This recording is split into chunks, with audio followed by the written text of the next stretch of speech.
And it's always a challenge for both the audience and the speakers, the very first session after lunch. But the good news is we have an exciting panel today. We will be discussing synergies and fault lines between entrepreneurs, VCs, and private equity funds. And we have a stellar cast of panelists. Let me introduce them. First, we have Mr. Achyuta Bacharli, who has been a trailblazer in the entrepreneurial ecosystem of Mysuru. A graduate of NIE and NITI, Achyuta founded Unilog, a technology company, in 1998. It provides e-commerce and product data management solutions in the B2B marketplace. Today, it has grown into a global technology company, and it's one of the top 5 e-commerce solution providers in the world. Achyuta is active in mentoring startups and entrepreneurs. He is currently chairman of Infopine, an ERP product company out of Mysore, and he's mentoring their management team.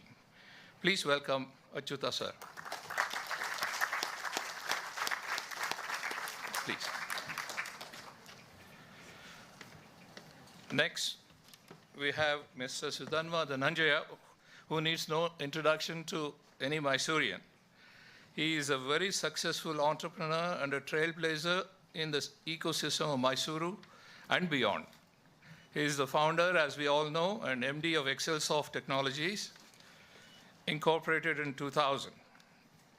As an aside, I want to mention I was talking to NRN on the way out and about Mysuru. He said, you know, from Mysuru, it's only Infosys and Sudhanva. So he's the founder and secretary of Excel Public School, a unique and innovative school, probably one of the best in India. He's an active mentor for startups, entrepreneurs. He's an angel investor and the current president of TiE Mysuru. I've not been able to do full justice to the many facets of Sudhanva's professional and charitable activities.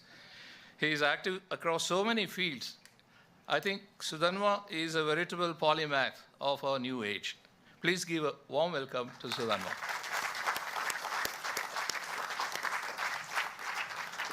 Finally, we have Mr. Naganand Doraswamy, who has the distinction of being both a successful entrepreneur and a VC.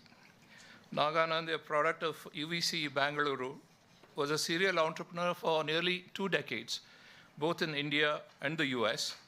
He was co-founder of a successful technology company, Span Technology, and exited that business in 2014.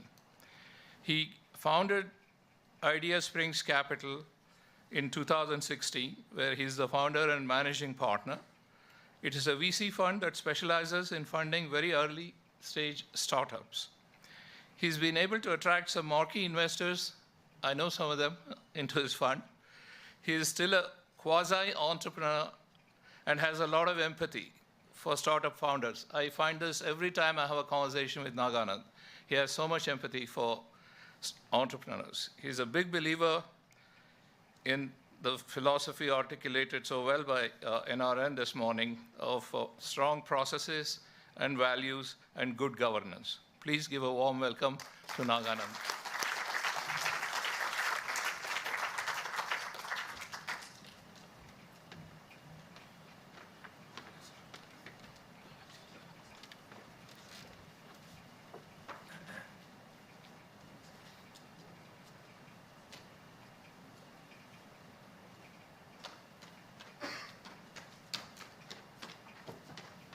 Hello.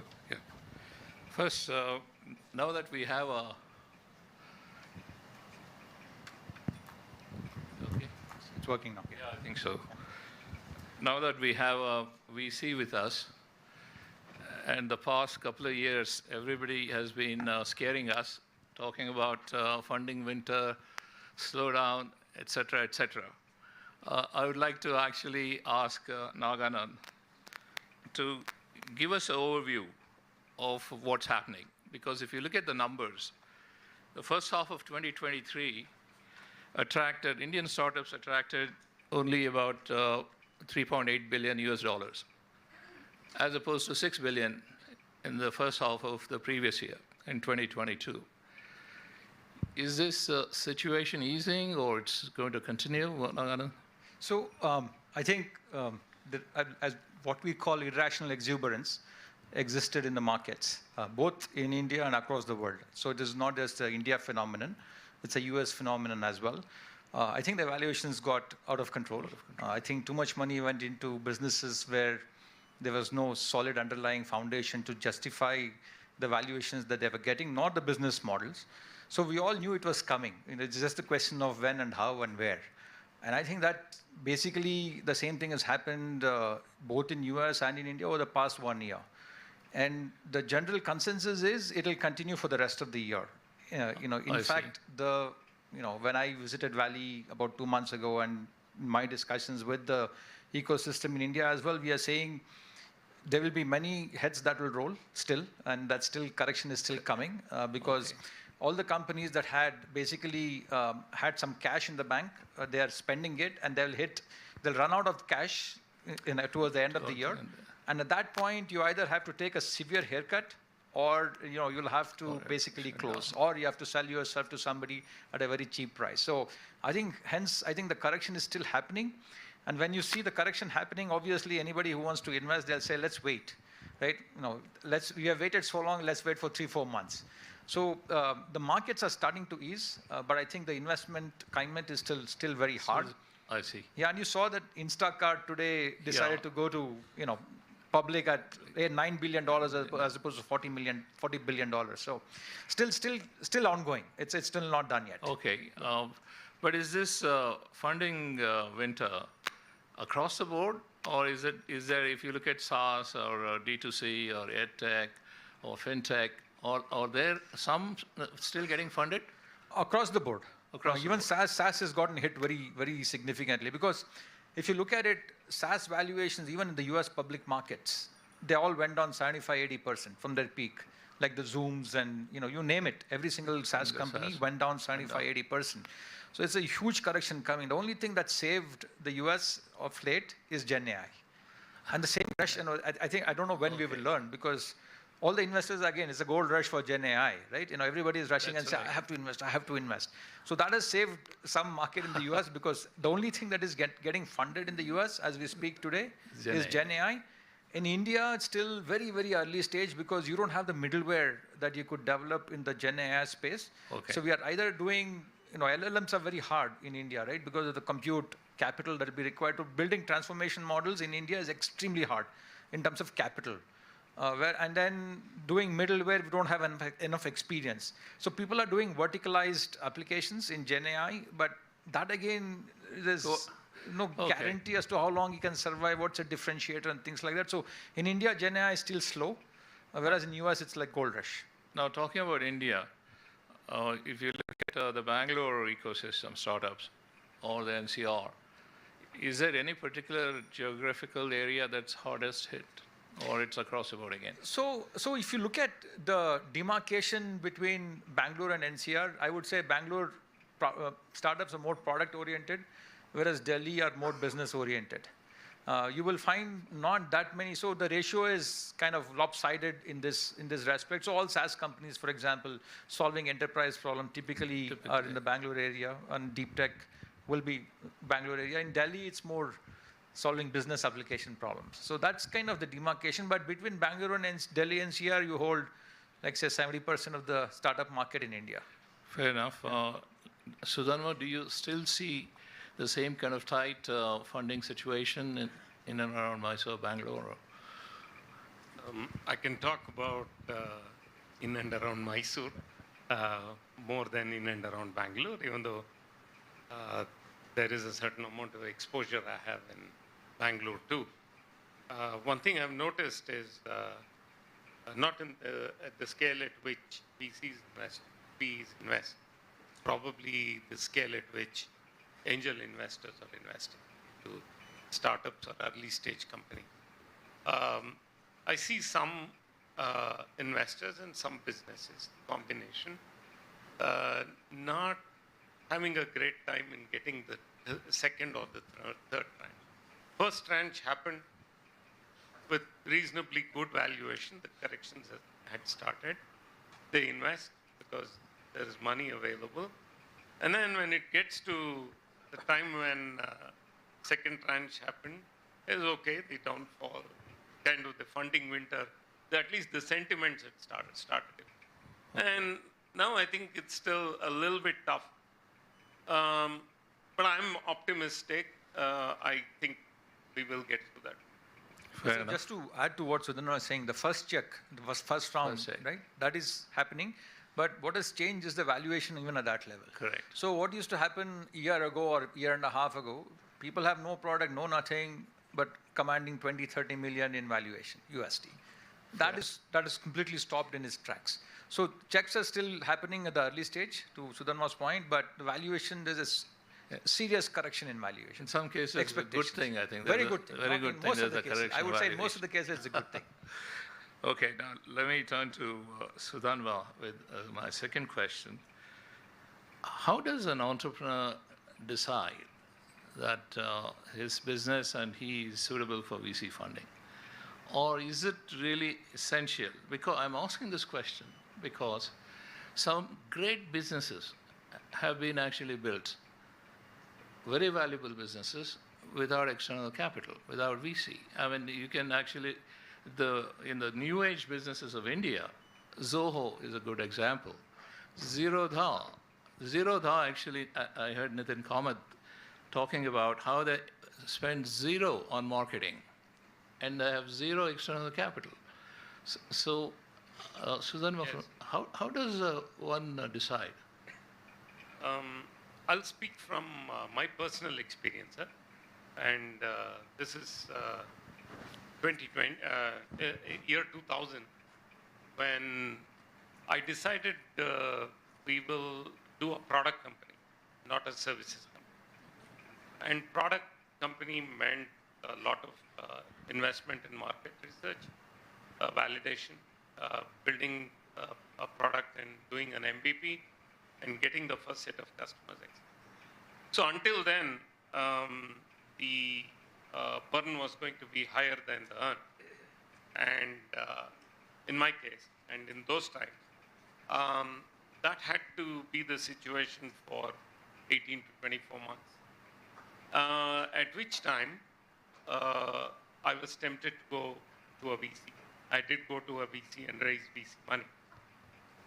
Now things are different, and we are seeing companies who are bootstrapped, as well as companies who raise a lot of money at obscene valuations. So we've seen both, but I felt a need to raise a VC because I was investing into a product business. If it was only a services business, I probably wouldn't. Fair enough. Now, Achyuta, let me ask you, is there more to it than just the type of business, whether it's product or services, or is it actually about the entrepreneurs themselves? Some entrepreneurs are averse to taking capital from outside. Yes, it's an interesting question. We started, my own experience I will narrate. We started in 1998 as a services company. We ran it up to about 2009 as a services, purely services. Then our customers in the US said, why don't you build a product around it? Because there are many US products and you can be more competitive and better. So we built a B2B e-commerce product. And in 2014, because as you rightly said, we had already spent $5 million on technology, a small company. And then we had to basically go to a VC. We went to Kalari Capital and raised a small amount, $3 million in 2014.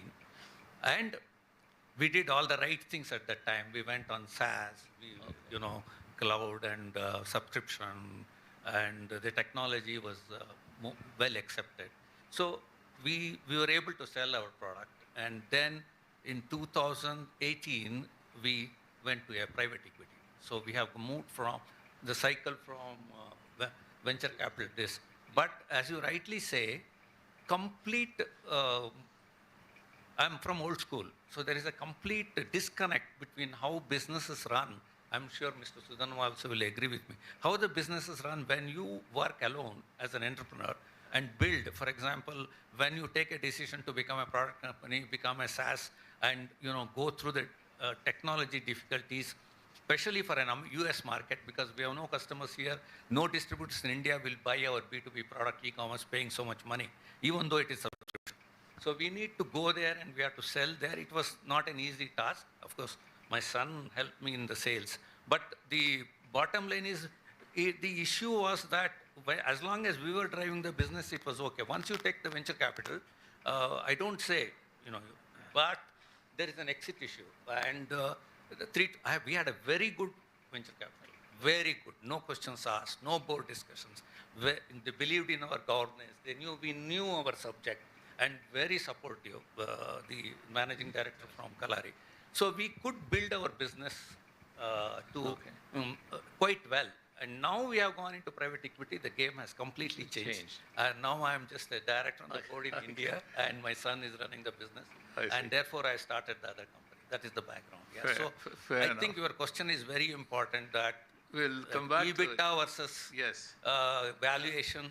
We will. That's a crazy game. We'll come back to that. That's a crazy game. In a minute. But Naganand is the only VC here.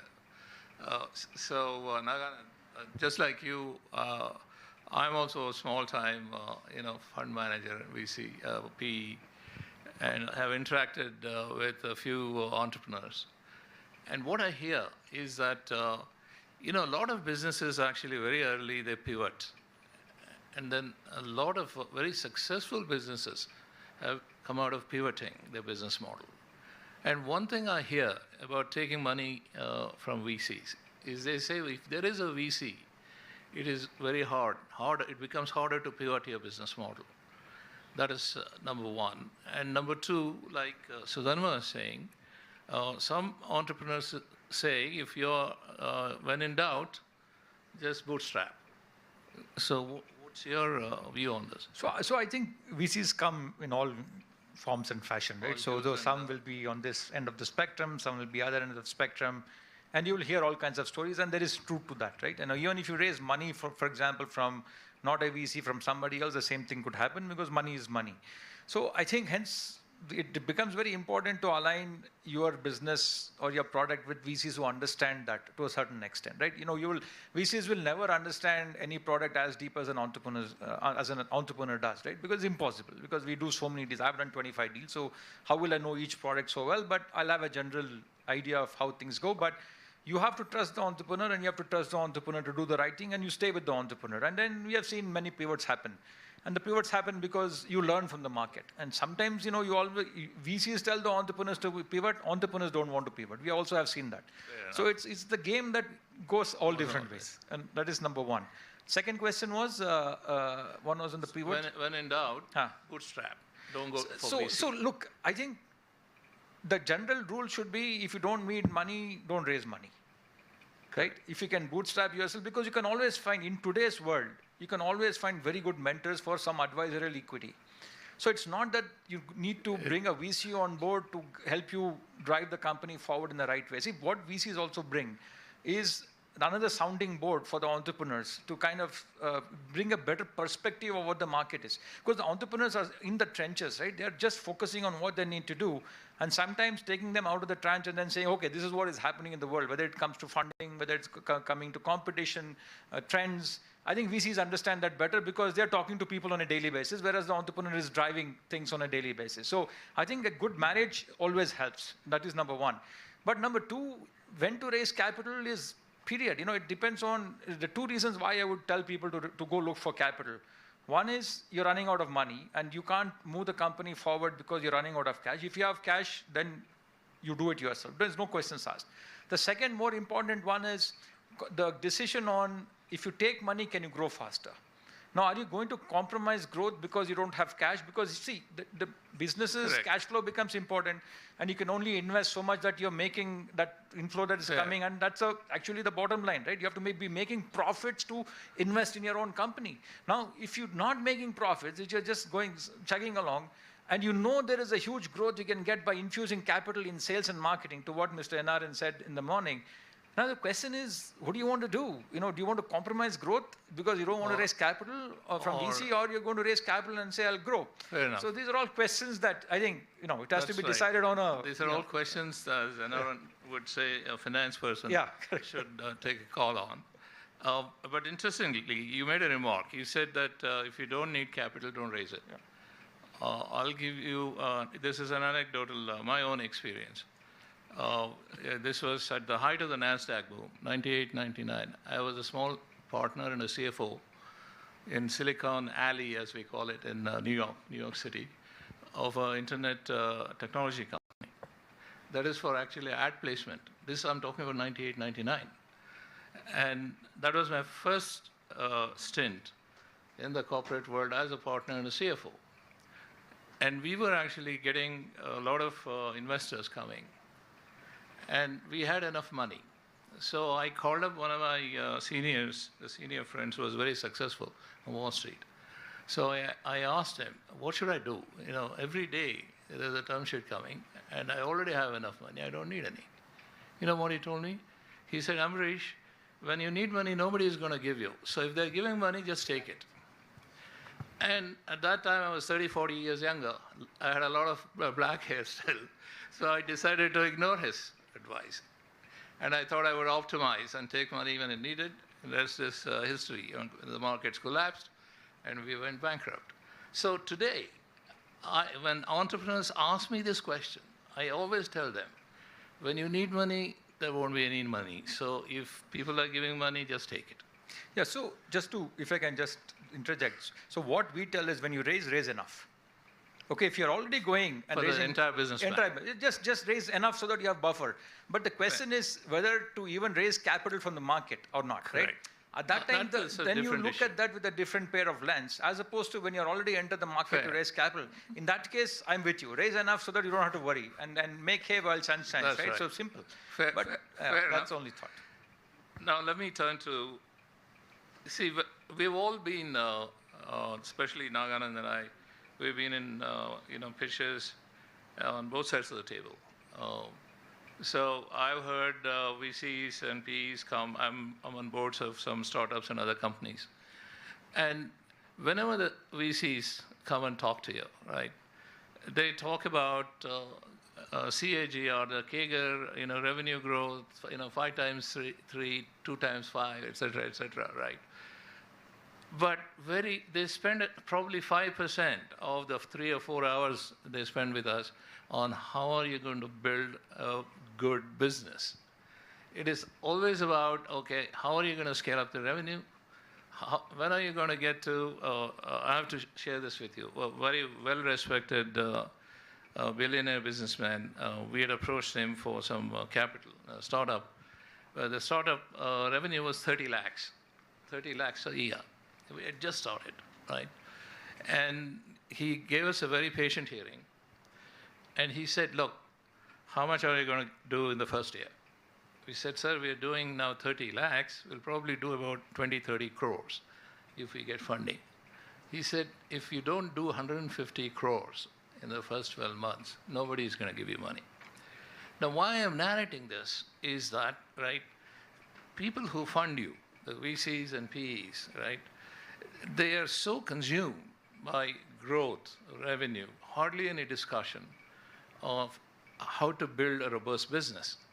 So, Achyuta, I want to talk to you. Is there a fundamental lack of alignment of goals here between the funders and the entrepreneurs, and how do we reconcile? Absolutely. It all starts with greed of an entrepreneur to reach revenue levels and grow quickly.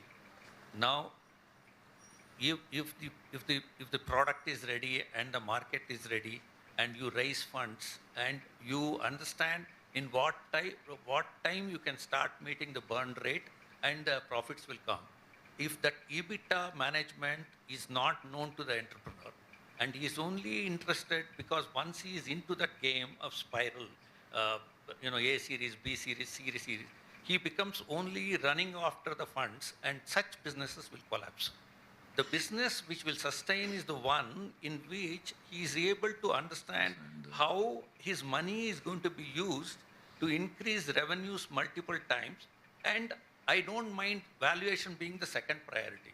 Today, the valuation becomes the first priority, and 10x and 8x and SaaS model, you run after that, and then you forget in the back what is happening to your burn rate, and suddenly you find yourself in all kinds of problems. Most of the founders today, as Nagandan is telling in the US because of what has happened, are having what is called now that attention deficit HD, Yes, and they are ADHD. having mental order. Yesterday I read an article which said, all the founders, the VCs are trying to find out what is their mental status. Look where we are going, because they're going to burn out. And so what I think is a prudent entrepreneur must be able to do.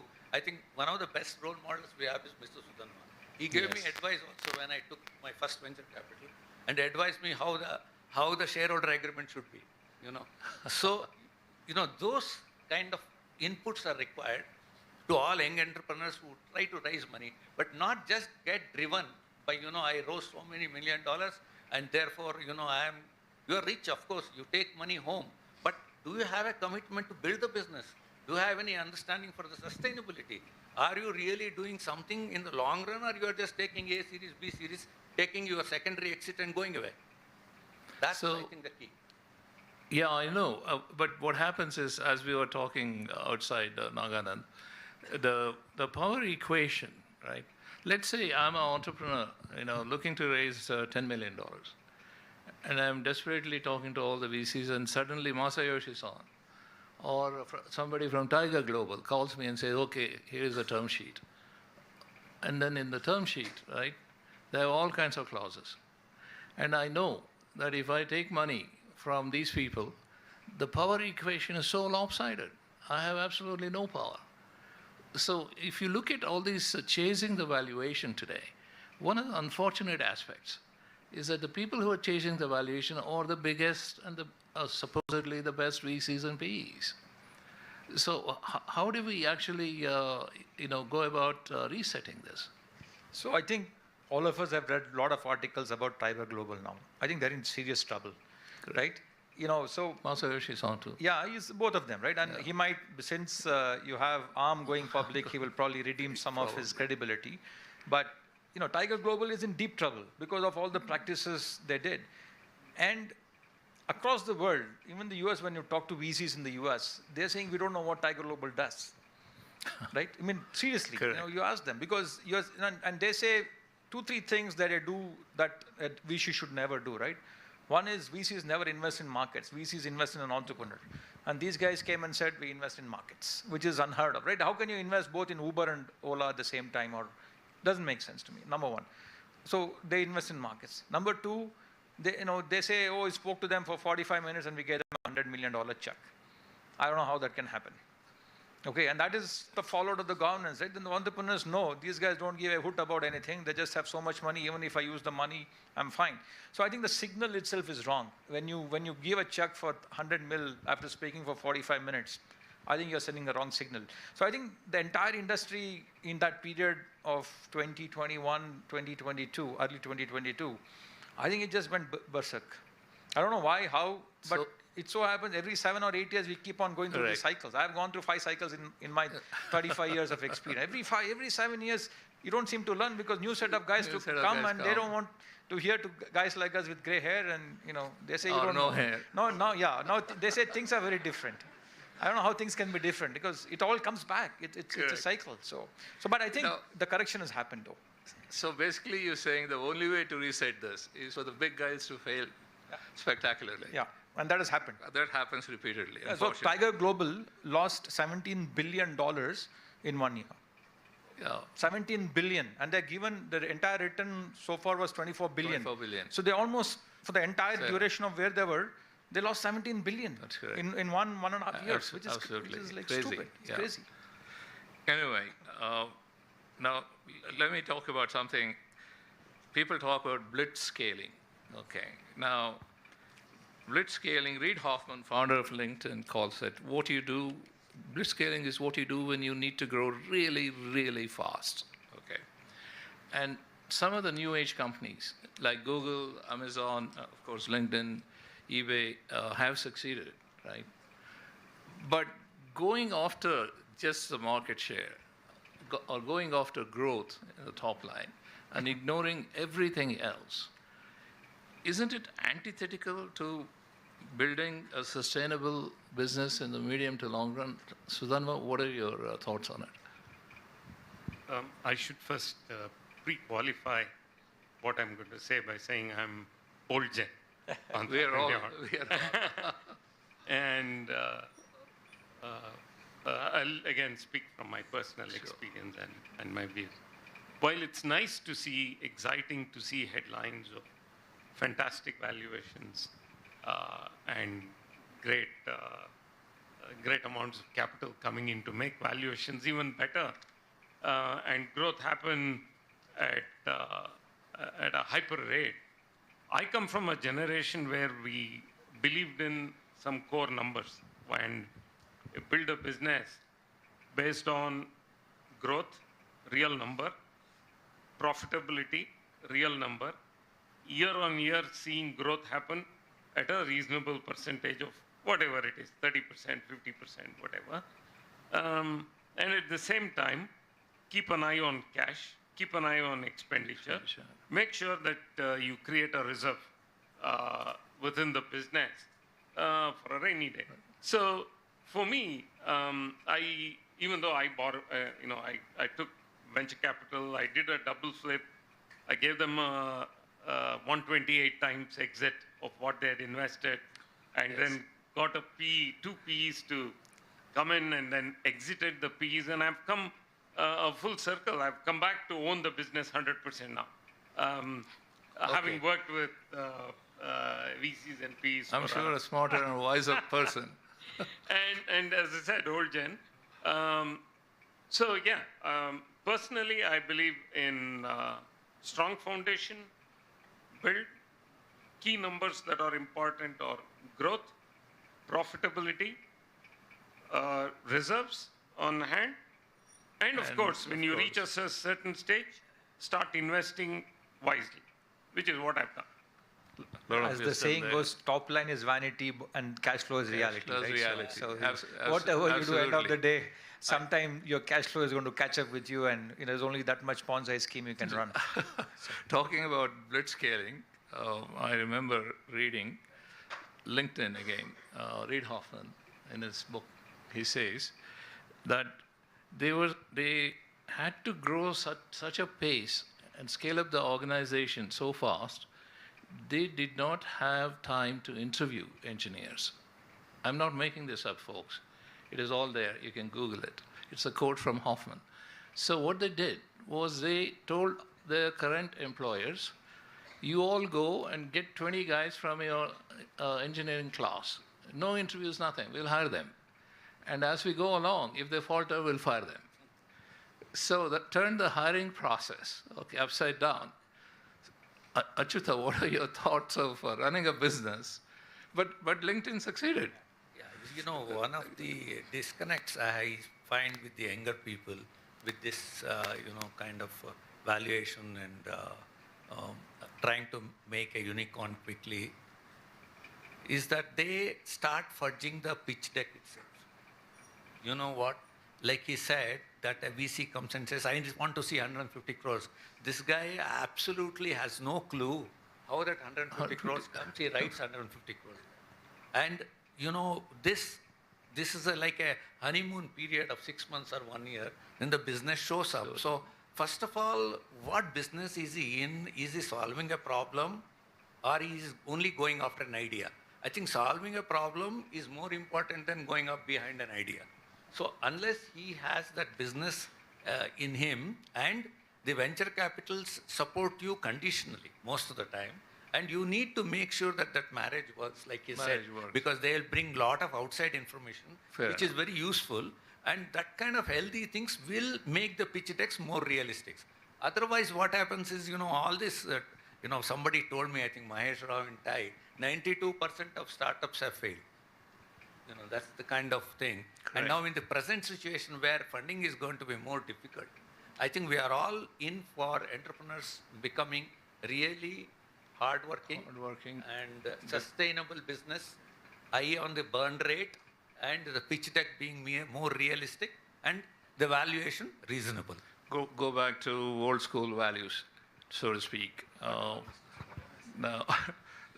Nagana, let me talk about now. See, when it comes to God knows, there have been so many scams recently, whether it's FTX, Lingo, BharatPay, Go Mechanic, Byju's. But usually what happens is that everybody blames the company, the entrepreneur. Don't you think the VCs are equally culpable? I think they are. I think to me it's unfair to blame everything on the entrepreneur, because I think the board is the one that needs to be blamed, right? VCs and who are you, depending on the stage of the company you're in, who else you have gotten on the board, because at the scale of all the things we have seen, whether it's Byju's or whether it is these guys, Go Mechanic, and BharatPay. I mean, it's a combination of things.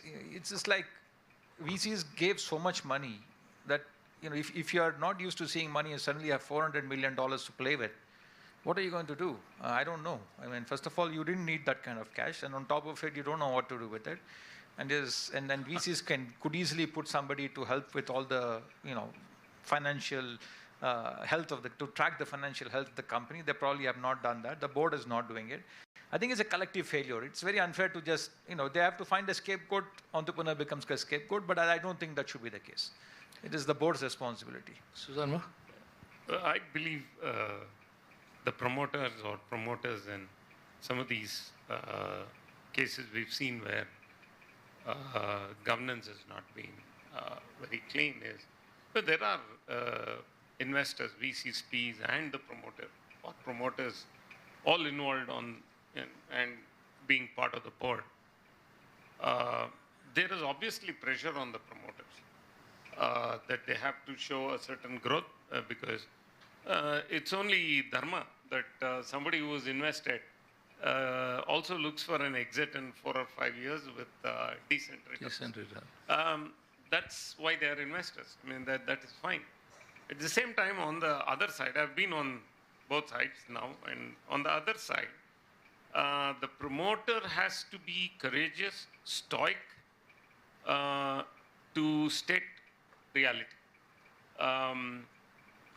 For the promoter's own business, the entrepreneur's own business, they need reality checks to be done. And those reality checks has to be transparent with investors as well. The moment that gets compromised, and from what I've read and what I've seen, reporting bloated numbers, using some items like capitalization, work in progress, etc., to put out a favorable balance sheet is death knell for the investors as well as the promoters. As long as the transparency and good governance is maintained, I think even the relationship will run well. I think Mr. Murthy said in the morning, right, what is disclosure? So I think the key element he said was disclose the bad news first, and that doesn't happen, because of various reasons. Absolutely. That's the problem. His famous quote is, "The bad news always takes the elevator, good news takes the steps." No, but the thing is, carrying on this further, right? I think Sequoia said, right? Sequoia, by the way, had a 15-page article on Sam Bankman-Fried, the FTX entrepreneur, on their website, very favorable, which mysteriously disappeared after the fiasco. But they said that they are investing in so many companies. I was astonished by this quote. They said that they don't have time to do a proper DD of every single company. As a fiduciary, you and I and all of us actually are investors now, right? That's an astonishing quote coming from a fund manager. Basically, they're saying that they're not doing their job. I think there is something seriously wrong in the VC and PE fund milieu in terms of governance. And I think instead of talking about, in addition to talking about failure of governance in corporates on the entrepreneur level, we should seriously focus on the VC and PE milieu and see what governing lapses are happening there. And it's like, Even up until 10 years ago, 300 million was considered to be very good in the VC fund, right? You would say beyond that, you would be a PE fund. And PE fund, they put much larger checks. The portfolio is much smaller. If you look at the likes of Sequoia, not to harp on Sequoia, but 1.5, 2 billion, where will you invest? Yes. Pressure to deploy. Yeah, pressure to deploy. So what if you look at those funds, they say I do run a search program that can do 500K checks. I will do pre-series, seed and Series A, and then I'll do growth. That is the issue, right? You can't do everything all the time, because if you do surge, you have 50 companies, and how will you track it? So they must be referring to that surge thing. So I think in terms of the spectrum of investment, it's so disparate. It becomes very hard to manage. And the fund size is so huge. Where will you deploy 2 billion in India? And how will you, so if you deploy 2 billion, you'll own 15%, so the fund should return 15 billion. Where will the fund return 15 billion? Yes. So there's some basic math, that is being shaken here, and that'll come back. Fair. The churn amongst fund managers across VC and PE firms is an indication. You invest and then you've invested half-heartedly. You've front-ended an investment, and then you develop cold feet and go away and join another fund. I've seen a little bit of that churn as well. So that's my side. Other thing to add, that the most painful read for me was, I saw who are there's a list of active investors. The top 2 were entrepreneurs who had still not given an exit to their VCs. Absolutely. And that's another thing I don't understand, right? Yes. How can an entrepreneur who's still running a company invest in 50, 60 startups? Absolutely. This reminds me, some of the most popular Shark Tank investors are the ones who are involved in all the scams. So I couldn't resist that. At this point, I would like to open it up for questions from the audience. Any questions? Vijay?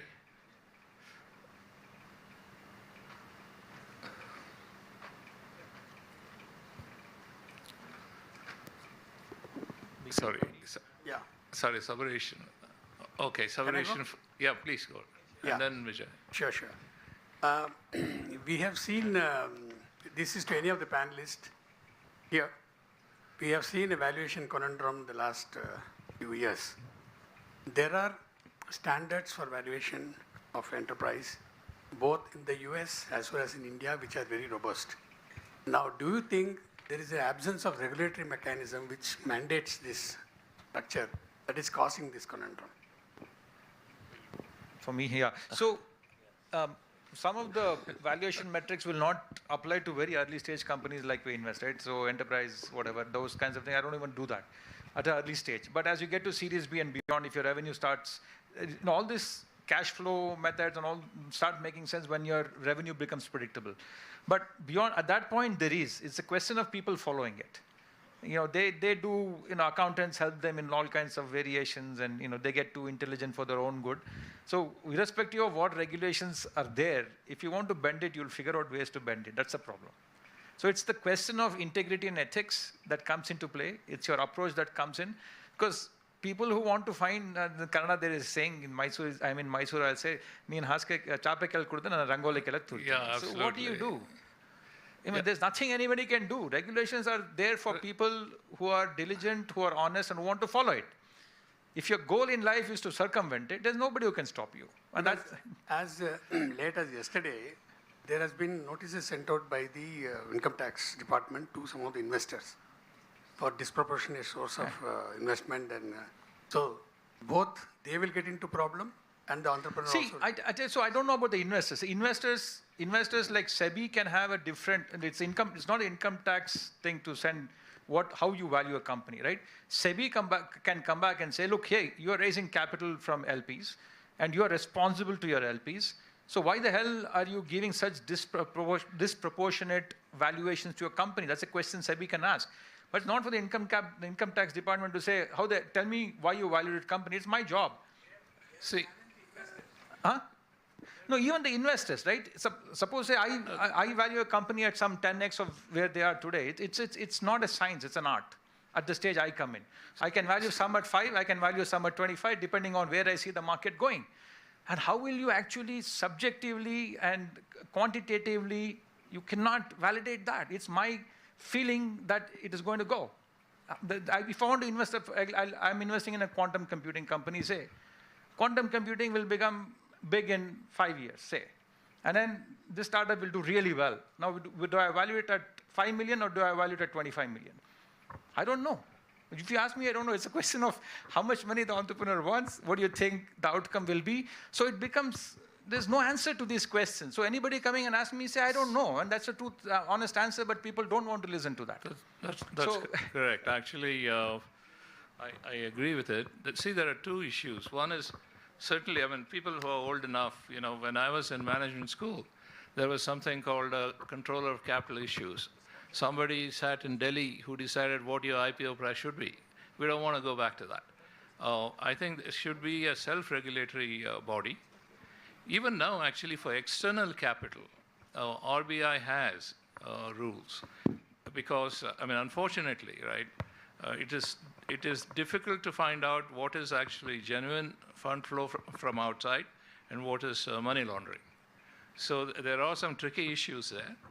All of us are aware of that. But then we don't want the government or any government agency to regulate. I think it should come from within a self-regulatory body. And we have gone through this angel tax issue. I think IT should just, income tax should just stay out of all these things. It's not their job. Yeah, hi. You raised this point very well, Amrish. Fundamentally, I believe that the VCs, their game plan is completely different from that of the founders because they have 3 or 4 years or 5 years where they have 5x, 10x, etc. Their objective is to exit at some point of time, where the founder comes in with some passion to want to leave a legacy or whatever it is at some point. And these two are highly conflicting. I mean, therefore, I meet many startup guys who come and say, my VC has asked me, what's your exit strategy? So I keep telling them, it's like going to a wedding reception and asking the bride and groom, what's your divorce strategy? Right? It just doesn't work that way before you start if you want to exit. So where is this correct? Is this my understanding that the conflict comes because the goals are completely different? So I don't want people to perceive that this is a bash VC session. I think we got to actually remember, right? Over decades, there have been some fantastic businesses and companies built by VCs and VC money, okay? So VCs are actually necessary partners. That's the way I look at it.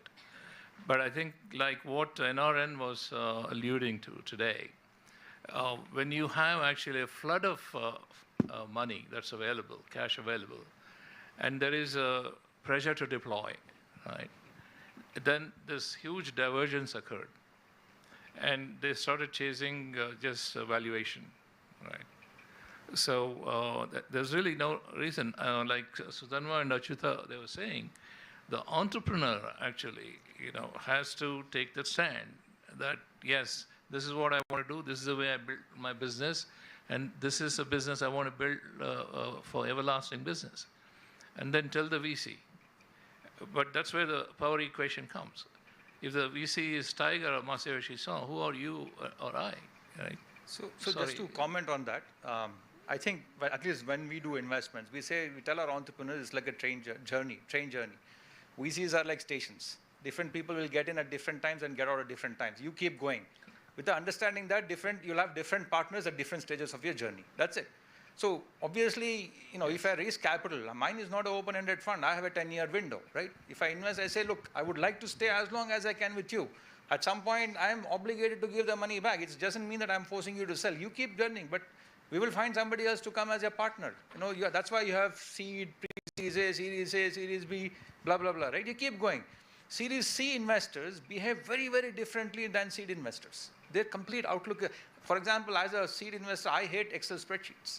I say I want to get out when Excel spreadsheets become important. But you're a Series B company, you bloody well be very focused on Excel spreadsheets because that's all the company is all about now. It's about scale, it's about operations, it's about bottom line. In the first stage, first 18 months, it's all about product.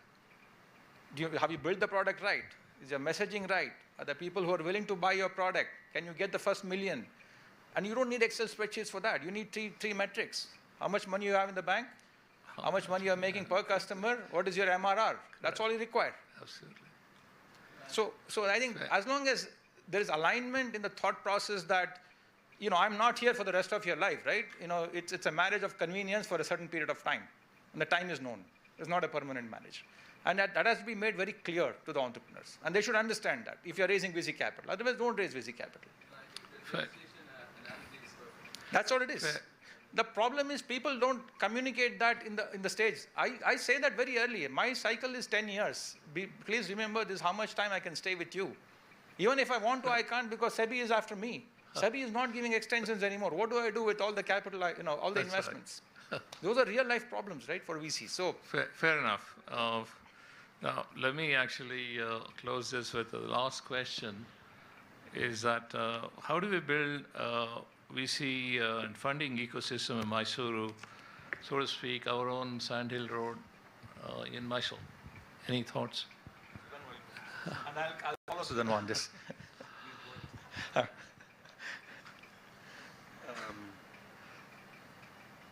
I wouldn't have even anticipated a funding ecosystem in Mysore 10 years ago. I think now there are many individuals who are actively investing in Mysore.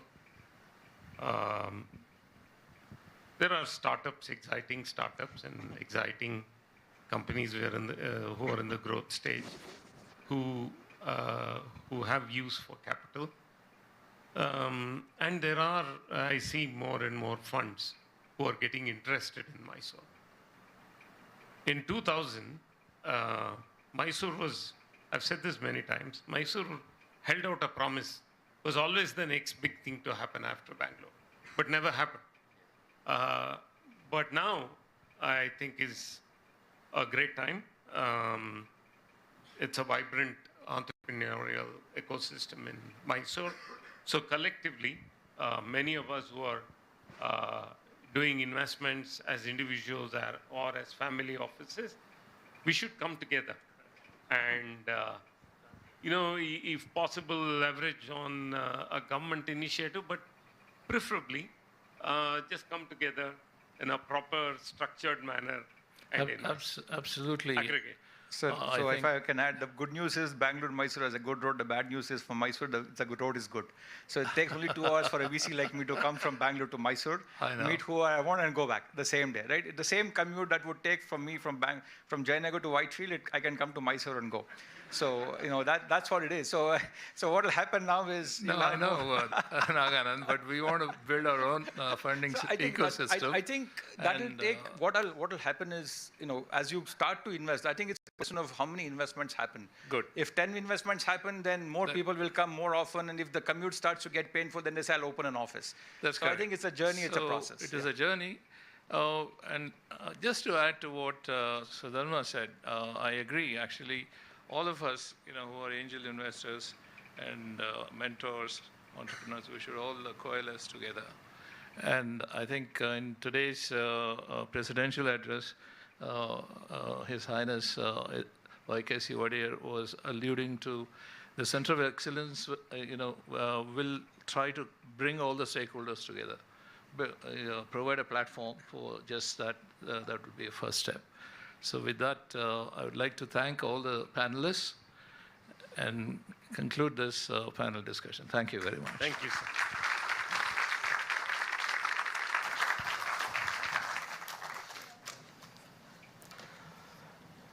Thank you to our panelists for their incredibly insightful perspectives on the complex world of venture capital.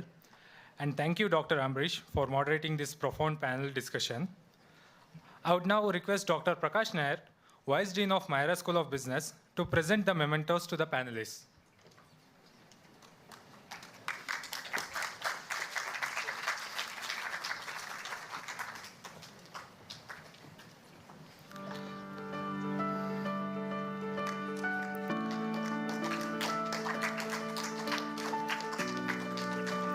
Shri Achyuta Bachalike, Chairman Infopine, Shri Nagananda Doraswamy, Managing Partner and Founder, Idea Spring Capital, and Shri Sudhanva Dhananjaya, Founder and Managing Director, Excelsoft Technologies.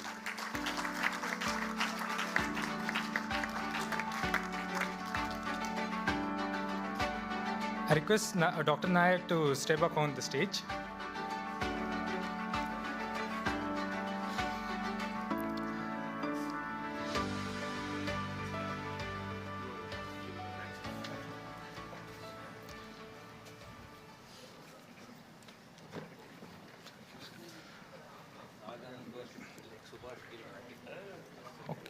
Before we move on to our tea break, I would request Dr. Nair to hand out the mementos to the panelists of the fireside chat with Padma Vibhushan, Shri N.R. Nayanamurthy sir.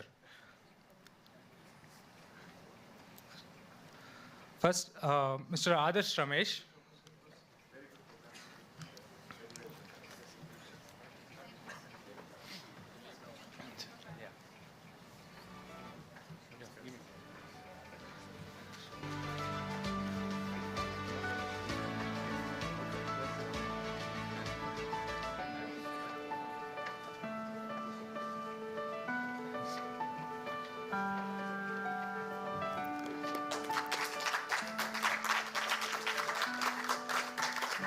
Ms. Shrinkala Kushwaha.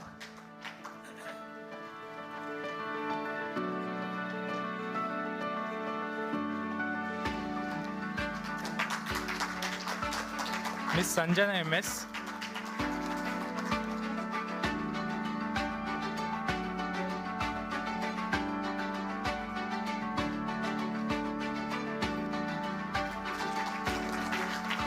And Mr. Anant Srinath.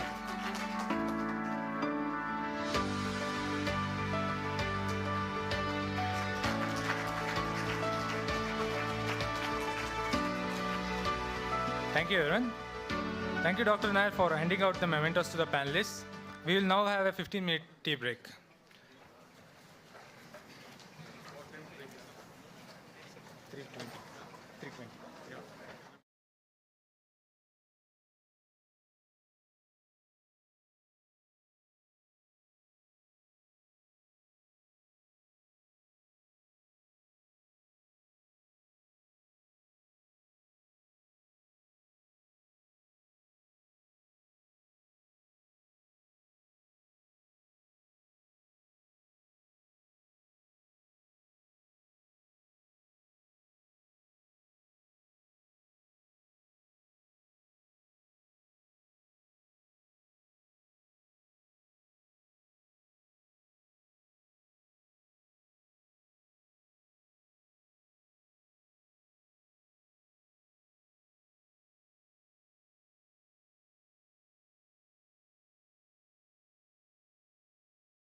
centering on complexities and challenges surrounding family businesses, moderated by Dr. Sampath Dore Rajan, Faculty for Entrepreneurship at MYRA School of Business. I welcome you, sir.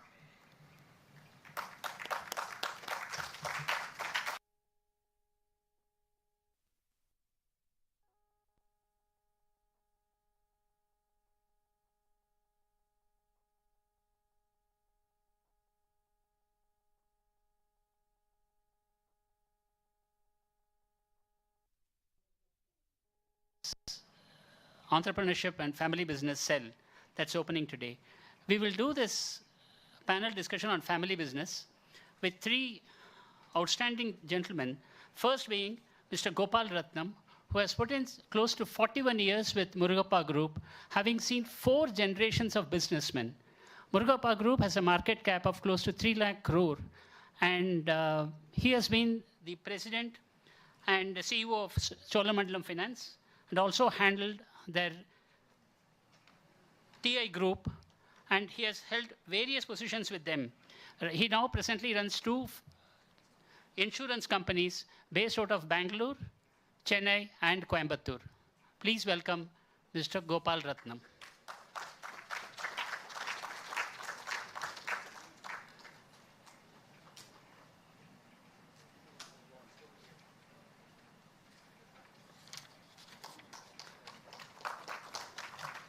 The second panelist, Mr. Arjun Ranga, partner of NR Group, makers of Cycle Pure Agarbattis. Arjun Ranga began his career as a business analyst at Chemical Marketing Resources in Houston, USA.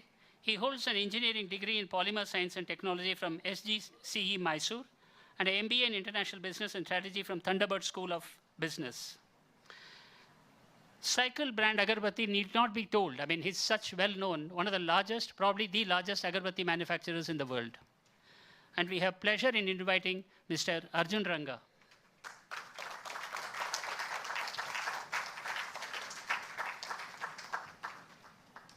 The third panelist is Mr. Ashirwad Agarwal, who came into business at the age of 19 after his father's death.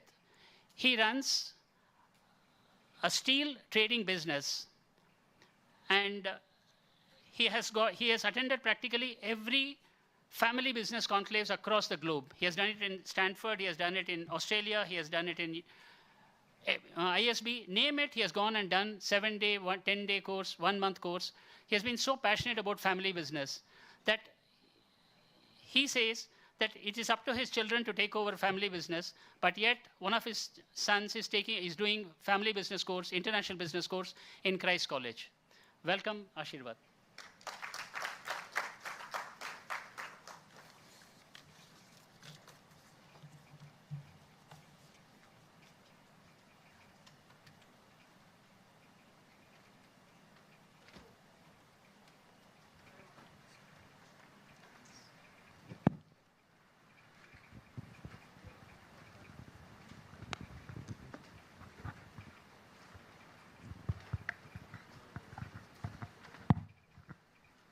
I'll start the first question with Mr. Gopal Ratnam on conflict in family business. Why do people have to invariably get into conflicts in families? Because he has seen 4 generations of family in Murugappa Group. I would like to start with him on the conflict part of it. What do you feel, and why does conflicts happen? See, actually, conflicts happen due to many reasons. Firstly, there is a lack of alignment in the vision, goals, and strategy. So if there are, if I feel that, in a business, as a original founder of a business, I'm very conservative. So I will say that, okay, it's enough if you acquire, let us say, the 5th position or 8th position in the industry, industry market position. But there are younger people in the family who says, no. We have been in this business for 30 years, 40 years. We can't be in 8, 10, 7. We have to now come within top 5. So, whether it is an area of vision, whether it is an area of specific goals that one has to do, or even in the strategy, how you go and achieve the goals. There are always differences of opinion among different generations of people. This is one primary reason why that is happening. The second aspect of conflicts is what I call as difference in perception in the capabilities. I perceive my capability to be superior compared to some other family member. I have done this. I have done MBA in Wharton. I did that. I did this. So some people look more into the past and say that, look, I'm of this pedigree. So how can you compare me with somebody else? I'm not equal. So difference in capabilities. Third reason for the conflict is also a difference in performance. In fact, I won't quote the names here because I have long experience. One of the founding chairman, the chairman prior to the current chairman of the group, he had two sons. The first son was working with me as a chief investment officer. The second son was working in another group company in Hyderabad. Now, that is in manufacturing. This is investments. Investment function in an insurance company, which is very crucial. When I retired, investment assets was almost 11,000 crores. So, the perception of performance difference between these two guys, the elder son and the younger son. One guy, the younger son, is handling some division in the Hyderabad company, and this guy is handling chief investment position in this company, but both of them compare. So each one thinks that he has done a superior job. So the issue is conflicts arise because of this, and if one gets promoted earlier compared to other, then one gets upset. And therefore the need then is to have a performance yardstick, particularly to compare different kinds of roles. What should be the yardstick for performance evaluation and career progression among the family members? So these three are the top reasons why perhaps conflicts arise. Mr. Arjun Ranga, since you are a practicing family businessman, what do you think would be the reason for conflicts in families? He gave it from a professional perspective. Now, firstly, before I start, I'd like to congratulate MYRA and the Berunda Foundation for conceptualizing and coming up with the CoE. I think it's the need of the hour for entrepreneurship and family businesses, so I deserve a round of applause for that. And I'm sure they'll come up with a lot more case studies in the next couple of years on conflict and conflict resolution. That being said, in my experience, we've had conflict, we've had differences of opinion, we've had arguments. The biggest reason why conflict happens within family businesses is one person or one member of the family decides not to communicate. I think the biggest reason for conflict is when one person decides to stop communication. Right? And that's the biggest issue that I see as a challenge. If you agree to communicate, almost any conflict can be resolved, or at least you can agree to disagree and move on. I can only talk with my experience and the limited family members of other family businesses that I have communicated with. So typically all family businesses or all family businessmen wear three different hats, women and men. And when I say businessmen, I don't mean any bias, right? I'm very current. Please believe me that I'm including women as well, right? Whenever I communicate, when I say businessman, I don't mean a man alone. So I mean women as well. What I want to say is that you wear three hats. Typically, you're either a shareholder, a member of the family, or you're a manager in the business, right? If your role and responsibility is very clear within the family, at least in our family, what we've decided is there's no reward for performance. As long as each and every one of us are putting our best, the family then recognizes us equal.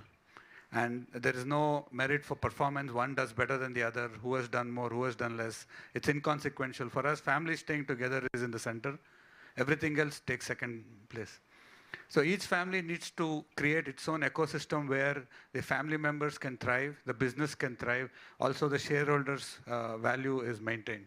And each family needs to find its equilibrium so that the elder doesn't say, I will be the eldest, so I have to be the chairman, and the youngest doesn't feel ignored either.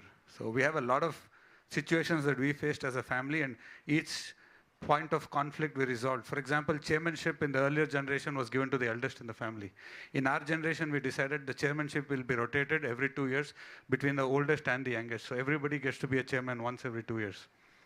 There's another issue about salary. Who should get what when they enter the business? For example, when I entered the business in the year 2000, I was getting 10,000 rupees salary.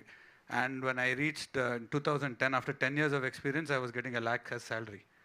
But what we decided in our generation is no matter what, the moment anybody decides to work for the family, the day they joins, everybody gets the same salary, same perks, same car, same vacation, same everything, because they're working for the family, right? So when my brother joined in 2011, he got exactly the same salary as I did, even though I was working for 11 years ahead of him. But the catch here is we realized I'll be retiring 11 years before him, and he'll be working for me, when I'm retired, right? For 10 years after I retire. So, families can come up with resolutions this way for every point of conflict.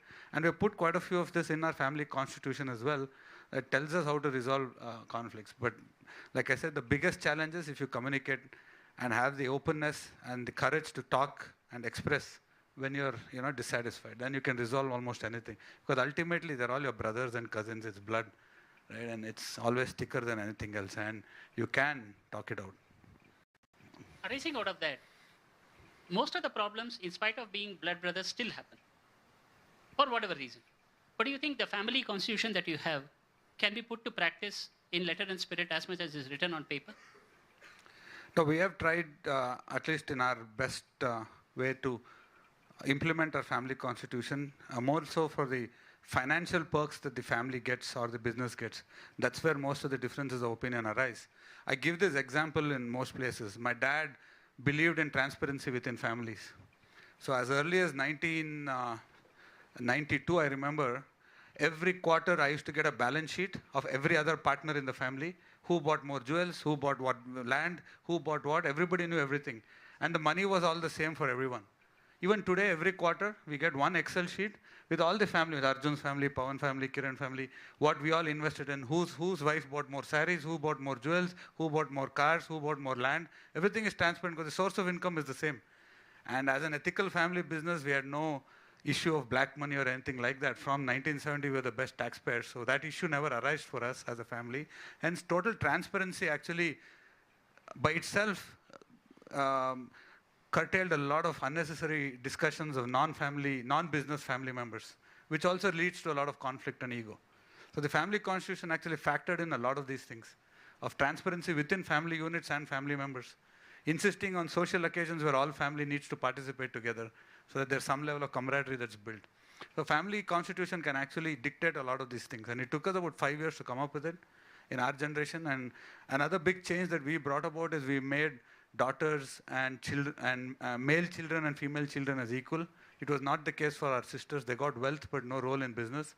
So we changed that in our family constitution for the next generation as well, which brought in even more transparency. So, Ashirvad, do you think generation of this wants to get into family business? Is there a reason why they are getting into? If not, why not? I would just put simply glamour. Family businesses don't offer glamour. I'll give you an example. I'd gone to a famous consultant. I was saying, I've got 3 kids. I need them to be in business. I'm the largest steel guy. I'm doing this, I pumped myself up really, I've got this great family business. Went to him. He just turned around, Ashirvad, your business is not sexy enough for the next generation to come in. And I was taken back, I paid a lot of money to meet him. I didn't want to hear this from him. So, I've gone through John Ward, Kapil Ramchandran, traveled the world, met people who run family businesses, failed or successful, and they've all told me, leave the generation Z alone. So to answer your question, there's no right or wrong formula, but as a family business, please do invest. I would say parents who are here, children, please listen to your parents, please listen to yourself, and parents, talk to them. Talk about your family business. They don't have to be in the business. I tell my children, I can invest in your business, reverse the role. Rather than you joining the old-fashioned steel business, look at a more current generation business, take it forward. We will be VCs. Rather than having somebody else funding you, we will fund you. And look outside the box. To say that, I don't know if you've heard the story of short sleeve to shirt sleeve to short sleeves in 3 generations. Most of the family business don't survive over 3 generations. You take history, you take the best governance model, they don't. But the people who do survive have got the right formula. And I guess you guys are here to study. Please understand that formula the best way. Is there a way which corporate governance, as Mr. Narayan Murthy had said today, that governance is such an important thing, and more so in family business? Like he rightly said, transparency plays a major part in this. Do you think corporate governance does not only play a big part, also binds the family together? 1000%. And half the reason our families, in my family, we failed to remain together is governance. Nobody knew where the money's gone, what's happening, what are the rights. And that's because of lack of constitution. If you put a family constitution in place, transparency in place, communication in place, 90% of the family businesses won't fail. And other is, let the generation also speak up and be part of your decision making. Coming to you, huh? Yeah, I think case in point, I completely second this thought. I say this in every forum. Not one day did I have to go stand. The day I turned 18, did I have to go stand in front of my dad or uncle and ask them for money. I was introduced to the accountant of the firm. My shares in the partnership were clearly told to me, and how much my retained earnings were. My budget was also told to me, and I had to give my accounts to the accountant and never to my parents or to my uncle. And same thing with my cousins as well. So that level of trust the family showed in us, and that led to a lot of financial discipline even in us. The first time I got this budget, I went and bought the biggest music system possible for the car and everything. I pimped my ride, so as to say. And then I went on a trip too with all my friends. But then after that, I realized the responsibility that was beset upon me. And the family created the ecosystem for us to trust each other so much, that you then tend to start to give back, to the family that's given you this trust. And when I say trust, it's just not about money, it's also about shareholding in the company. My dad and uncle started transferring shares to us as well, equally as in when we started to reach 18, reach 21.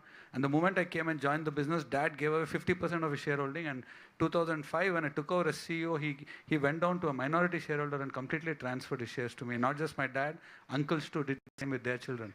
I don't know if I'll be so much forthright with my son, but that's the level of trust that they showed in us, by not just holding on to, authority, but also to ownership, to give up ownership as well, which is unbelievable in family businesses. Owners always hold on to something till the end.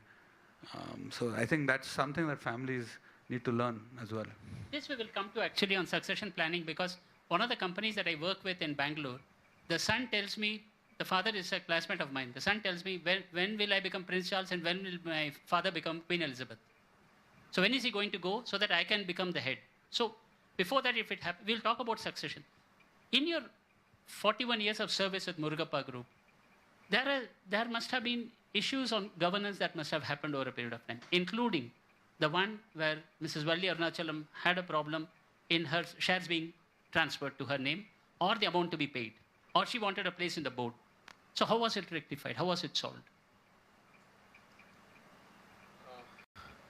See, before getting into the specifics of this particular... Because it's an open case, that's why I asked. Yeah, before getting into that, I just want to throw some light on governance.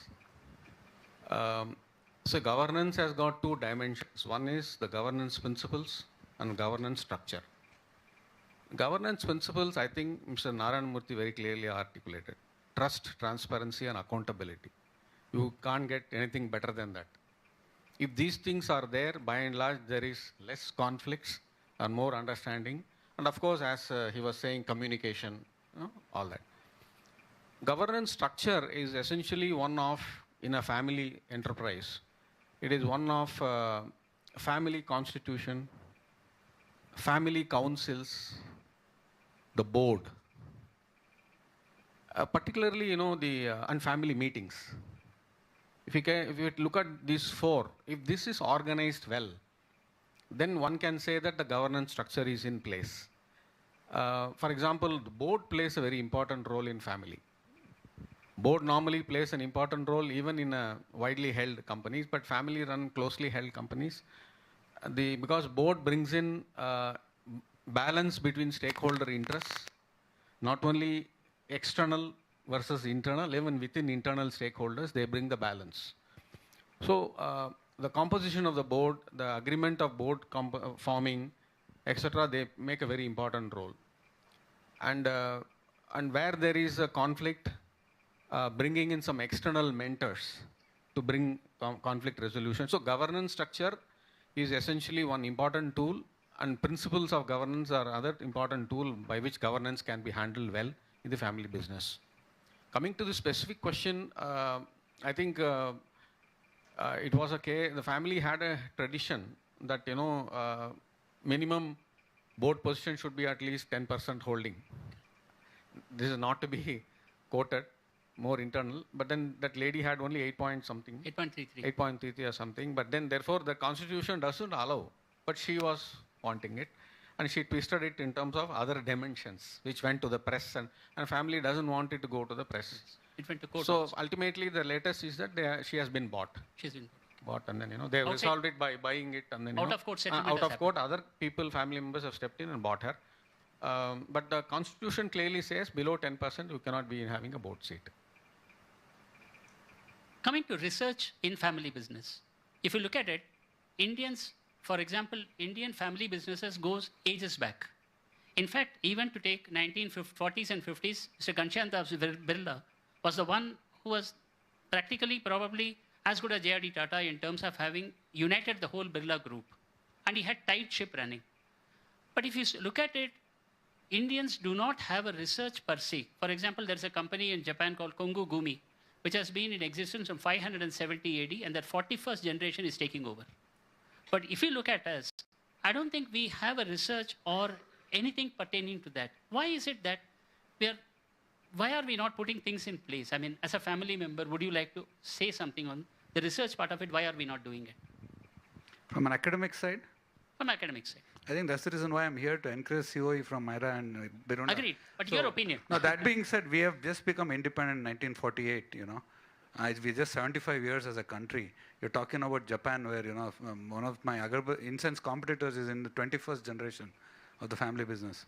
So, and it's passed down from generation to generation. So we have a legacy in our nation, in a certain sense, with royal families and kingdoms. But from business side, there's just 2-3 families pre-independence that you can actually think of. We are one of the few families that are into the third generation, if you look at it that way, post-independence, right? So we're still very nascent as a country. That being said, the number of first-generation entrepreneurs that have come up in the last 15 years, and some level of second-generation entrepreneurs that are already there, there's going to be a sea of change in the country in the next 20 years. They're going to revolutionize. And if you look at India statistically, 50% of India's businesses are still run by families. And it is the highest in the world. 80 actually. Yeah. 80 actually. Yeah. No, arising out of that, the planning of succession that we spoke about, there has always been the gap between who should take over and why should he take over. That always happens. Ashirad, would you like to say, why does the succession always creates bitterness? Invariably. I'm not generalizing it, but to a large extent. I'll quote John Ward here. He said, the old man doesn't want to give up his shoes, and the new generation wants those shoes as soon as possible. So your question of your friend who you're teaching and consulting, or anything, when is my father going to go and when I'm going to get the business? But I want it from you as an active family businessman. John Ward could say that, but I'm saying you as an individual.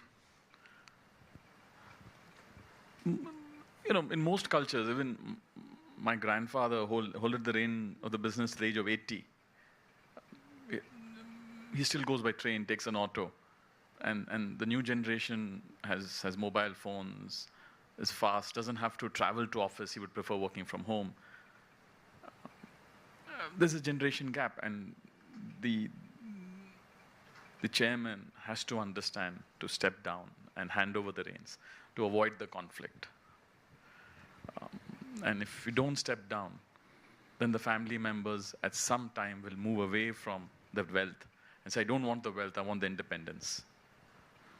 There are enough case studies across saying that when father doesn't or grandfather doesn't step down. And that's why I say, short sleeves, shirt sleeves, short sleeves. Why? Is the only reason grandfather and father somehow can manage the business, but third generation comes in, is I don't want to listen to your stories. Give me the independence. I have studied well. I know what I'm going to do. I'm not going to mess it up. Somebody has to hand over the reins with power. Some people give you the business, but no power. They'll give you everything else, but not the finance. So some lock key is with the generation before. They should trust the next and hand over. So trust plays a major part in this. 1000%.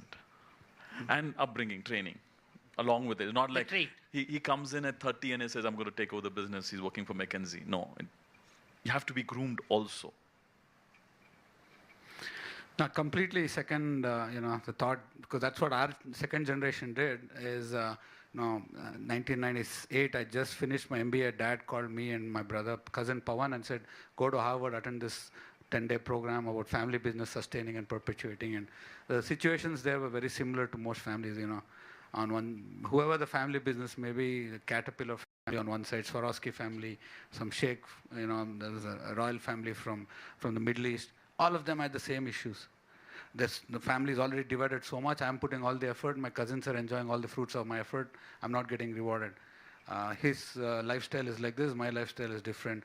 When will I get a chance to be in the board? My dad's not giving up. We realized that the biggest challenge is on letting go of something, right? And when we came back, so dad and uncle said, we are not going to script your entry into the business. Rather, you script our exit. Tell us how you want us to exit. And we spent a lot of time in doing that. Where we failed, where trust has to go both ways, right?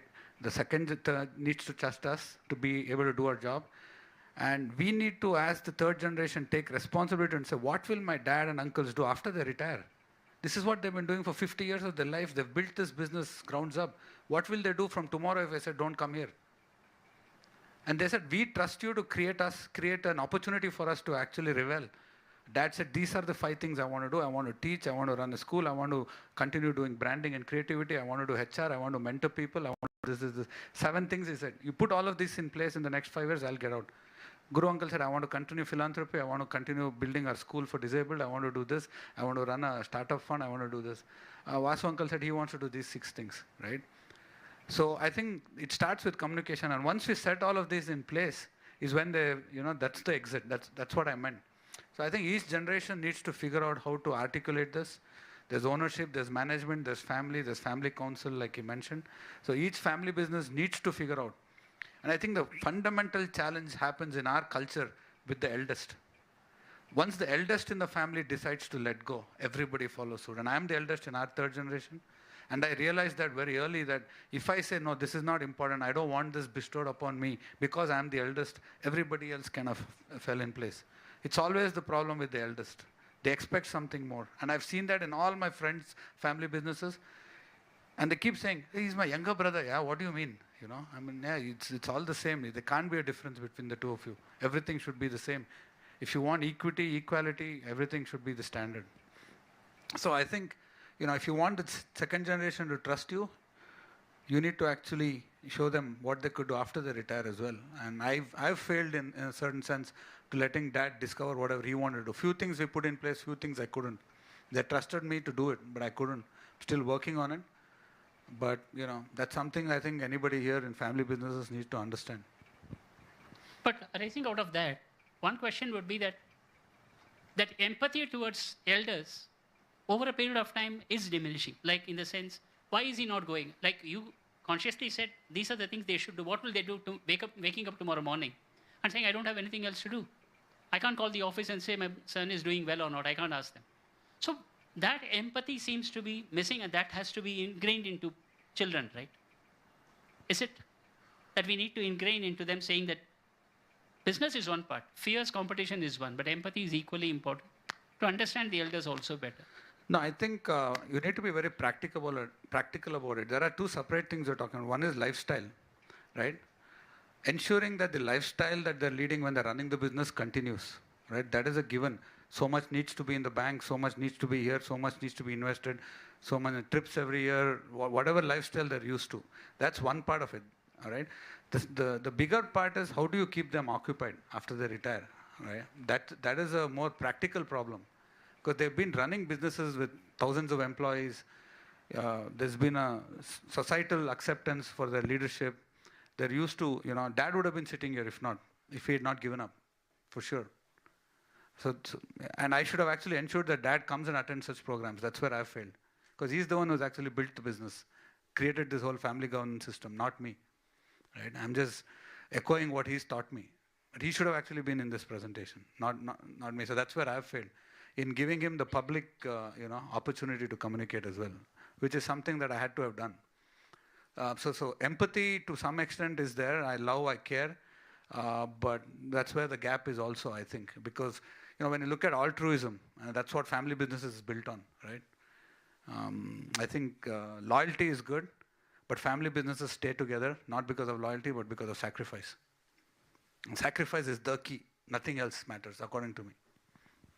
You have seen four generations of family in.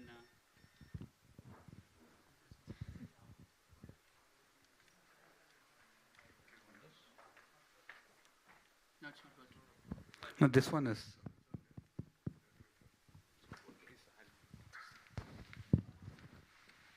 You have seen 4 generations of family in Murugappa group, which is very, very rare. You don't normally see people working for 4 generations. Each of diverse ones. Yep. Starting from Mr. M.V. Subaya, Mr. M.V. Arunachalam, down to M.A. Murugappa. So what did you see in them and what was the learning? See, one thing is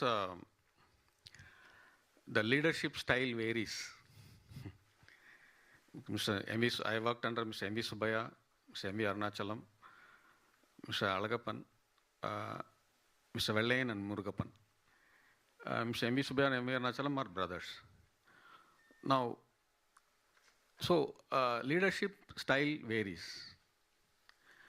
As professionals, quite often we expect a very similar leadership style from different family members. It is not only family members. Sometimes we are in a very peculiar situation where I am a professional, I work under multiple CEOs. I am willing to accept different leadership styles of different CEOs. But when it comes to family member, I expect the same level of treatment or whatever. So that is one thing which as a professional I learned to, manage. In the sense, M.V. Subaya was very abrasive. Very abrasive. He'll put straight, on your face things which you are not supposed to do or which, etc. Salagappan is highly people. So I see 3 different types of. One is excessively abrasive and result-oriented culture, excessively people-oriented culture, somewhere balance between people and results, and somewhere also process-oriented leaders. So, therefore, in successive generations, different leadership styles, all you need to do as professionals is how to sort of get the best out of them and then try to look at what they say rather than how it is being said. Which we do with our colleague professionals, but then quite often when it comes to family side, we have a different reaction to it. So that is one thought process. The second one is the succession planning which you are talking about. So Murugappa Group has put a very well articulated succession planning. In the sense, people are rotated in the jobs because it is a conglomerate of about 30-40 businesses. People are rotated. Even I was rotated. Every 2 years I was shifted. Out of 41 years, I would not have worked in the same job role more than 2 years, 2.5 years. From diverse businesses, bicycles to strips and tubes, finance to export marketing, projects, setting up plants, and going to Japan, acquiring companies, setting up plants. All this, not that, just the confidence that he will be able to do. Not that I am technical, I am not an engineer. But then the family said, no, you can do it. So most of the startups, they were put me on. As a professional, I had the opportunity. Similarly, when the insurance company was started, my boss said, Gopal, we are starting. Now that I was head of corporate planning in Murugappa Group, they said, you go and, now that you cleared the insurance project, you go and start. I told my boss, look, I've been a buyer of insurance. Now you want to be a seller of insurance. Are you sure you're confident? No, you can do it, yeah, like that. So the question is, continuously when the career is getting moved and people are getting exposed, even as professionals, we gain a lot. If at all I am here today or whatever I have little learned, is because you are continuously, you are not attached to one role, one function, one division, one business, you are moved around. That should be done even for the family members. And Murugappa does it very well. People are shifted from bicycles to strips to carborundum to fertilizer, like that. People are shifted. So job rotation, working under different leadership styles. And lastly, one thing also they respect is if some family member does not want to join business, they allow them to be on their own. For example, my earlier chairman's, he had 2 sons. One son came into business. The other said, no, I'm in a sports channel in Singapore. I'm happy doing that. Don't disturb me. He said, fine. So that is something which we may have to look at it as part of succession planning. It is not necessary that every family member should come into the business. Somebody may have a passion to pursue something else. But one thing I've realized is, for an effective succession planning and getting results, the families should test whether the guys have got the passion to do the business. If they don't have the passion which the earlier generation had at the time of startup, entrepreneurial, like his father, 50 years, 60 years back, if that kind of a passion is not there, it is better in the interest of the business not to hand over the business to that guy. Because the business will get spoiled. Because today's world, there is so much of changes in customer competition and inside the corporation, what we call it a strategy triangle. Now, in so much of complexities, you have an issue if the guy is not passionate and not willing to look at all the things happening around and changing the organization for it, then it is not going to help. So one thing is, see whether there is a passion and then allow the succession plan to dovetail it to the extent to which people have got a passion. Thank you. Sarjan Ranga, when do you think a professional should enter into a family business? Or when does, it may not be relevant to everybody. On a 1 to 10 scale, some may do it at 3, some may do it at 7, some may do it at 9. But when do family business fail by not bringing in a professional? Or when do they succeed when they have a professional place? So when is it required? Is there any timetable? Is there anything specific to that when family business should have a... I'll tell you the background to this quickly, because Hindu they brought in Mr. Siddharth Varadarajan as an editor of the paper in 2013. Now, there was a dispute. Now, there was a dispute between the person who brought him and Siddharth himself, so Siddharth had to move out. Along with Siddharth, the collateral damage was they had a CEO who had to go. Because they said if Siddharth had to go, this man had to go. So both of them had to leave. Then they brought in, now the editorial is still with the family, but they have a CEO from outside. So sometimes it succeeds, sometimes it doesn't. So when do you think it should ideally happen? I think for us, the moment you cease being an entrepreneur and become a manager, it's time you get a CEO to run the vertical or a professional to run the vertical. I think a family business thrives in the entrepreneurial spirit. The moment you start becoming a manager and start fearing taking risk and stop being accountable to the board, that's when I think you need a professional to come in. That being said, I think our family has always been very progressive in that thought. Dad has always believed that we need to have a board. So I report into a board. Many times when I've told the board, my dad doesn't ask me these questions that you want me to answer. And it gives you a lot of humility as well, and you also know that you're accountable to something else. So we have independent directors as well. In all our group companies, we have a board. It's independent of the family itself. So that's very, very essential. And the board will actually help you figure out places where you're weak, where you're not capable. And that really helps you fix that gap. And Dad actually started to professionalize in 1960 itself. And the core competence that the family is built on, for example, for us, it's fragrance creation. perfumery is the art that makes our incense great. So the fragrance creation bit is the only thing that the family holds very dear. My grandfather is a perfumer, dad's a perfumer, I'm a perfumer. My mother and my sister-in-law and my aunt are the ones who do the creative perfumery in the labs as well. So that's the only thing that we have run by the family today. Everything else is professionally managed. We have a CFO, head of supply chain, CMO, everything is professionally managed in that regard. So professionalizing is a given. If the family has to sustain and perpetuate, you need to get professionals at every level. The biggest challenge is how do you ensure culture fit and your values are transmitted. In leadership style, how do I ensure that the values that the family stood for continues with me from my dad, and from my dad from my grandfather, and how will I ensure that it continues with my son? There are some things that we can never compromise on. No matter who comes in as the CEO, they need to know this family, this business will not compromise on XYZ. These are the values that they'll stand by. That is the biggest challenge that I see in family businesses that are unable to transmit value to professionals when culture mismatch happens and then the organization collapses. Ashirwad, your take on this. Professionals, when should they take over? Entrepreneurs get emotionally attached to their businesses. So we take wrong decisions emotionally. In my business, if anybody is a friend of mine and he says, Ashirwad, give me 10 days credit, send the steel over, I'll pay you. 50% of the time money has come, 50%, I would say 10% of the time it hasn't come. But recently we've made an entire marketing business post-COVID professional. My job now is only to buy the product and manage the business, but not the sales part. And 90% of the business is on cash and carry, which was earlier 50%. So I believe that we entrepreneurs or family owners get emotional in most of our decision making. And if we can step back and look at the business, manage it, guide our team, we do a better job. I think we'll close with this and ask for a question. There are 10 more minutes. Questions can be asked now from the... Sampath, you should encourage them. I mean, the MBA grad guys, man. The students should ask questions without fear or inhibition.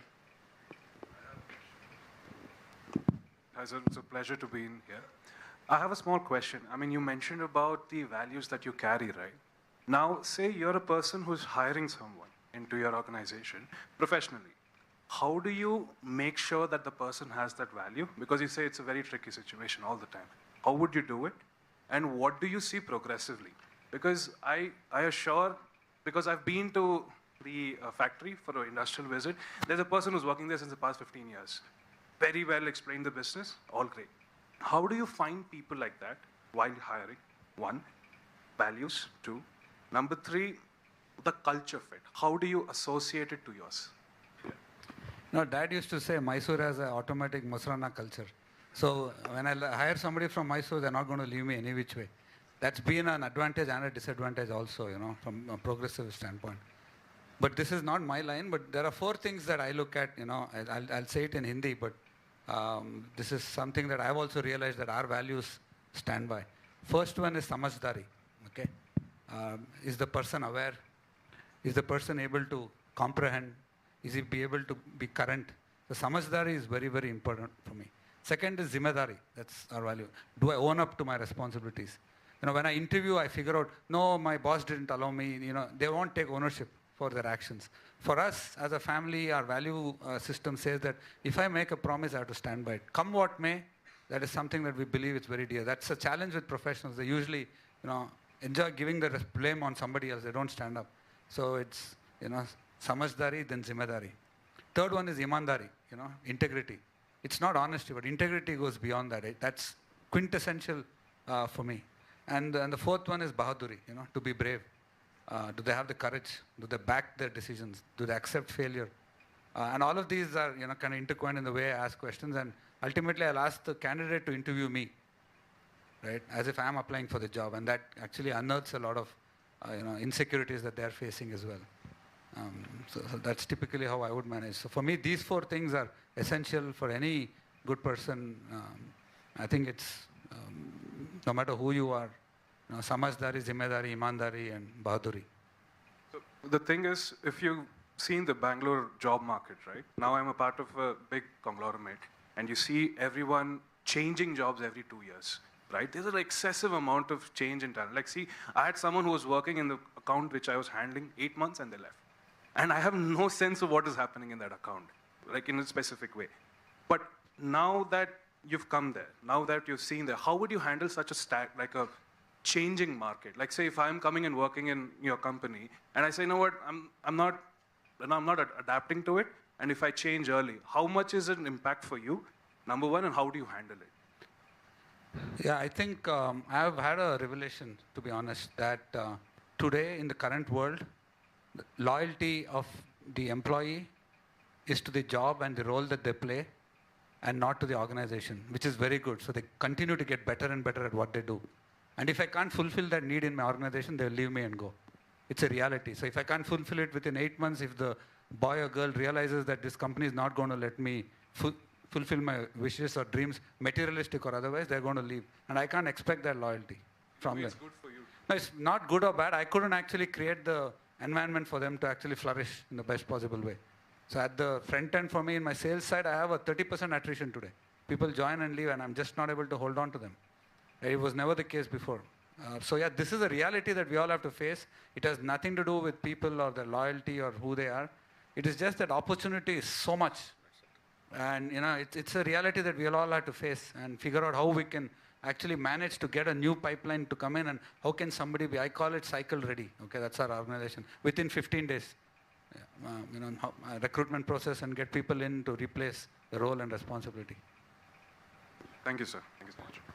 Are professors allowed to ask questions? Okay. While evaluating any listed company, one of the critical things that one evaluates is how the capital allocation decision is made. Who makes it and how efficient is it? Now, in family businesses, is it done by the family council or the professional board? I think you want to take this? Actually, yeah, Murugappa is a lot more professional. So there are multiple committees. So there is, for example, individual companies are there. Then there is an executive board, and then there is a corporate board. So individual companies have got investment committees. So above a particular, beyond a threshold investments have to go to the investment committee of the statutory private limited or public limited company. Then beyond that, it goes to the executive board. And then beyond certain limits, it goes to the corporate board. That is in terms of financial limits. And secondly, in terms of new product lines, new acquisitions, divestments, they all go irrespective of the value into the corporate board, where independent directors, both to the statutory board as well as corporate board, independent directors are there. They will ask the questions, and then it is not just the family and all. It's a lot more professional compared to. Probably you may like to add to this. Yeah, so in our case, we have few cash cows as businesses, few businesses that are in the startup mode that require funding. So we have a budget to figure out what the next fund is, and then we have a capital allocation done based on opportunity. We have a consensus. As a family, we work on all 5 of us agreeing on something. If one of us disagree, we don't move ahead with the decision. So we don't have a voting system in our family. So all 5 have to be on board just to ensure. So there are many decisions that would have probably given us more revenue, but ensure that the family stays together. So that's something that we follow on capital allocation especially. On lifestyle, we have in the family constitution itself, how many business class tickets you can take, or what is the value of the car that you can buy. So that side of it is on our personal income and personal wealth, nothing to do with the business side of it. So we have a very clear differentiation. So I just want to add one more point.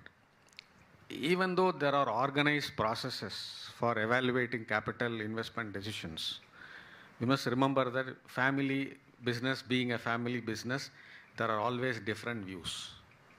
And the views sometimes are laid on the table on the board, executive board or the corporate board or the investment committee. Sometimes because of the relationships, they clear a proposal and later they come and crypt to the CEOs and professionals.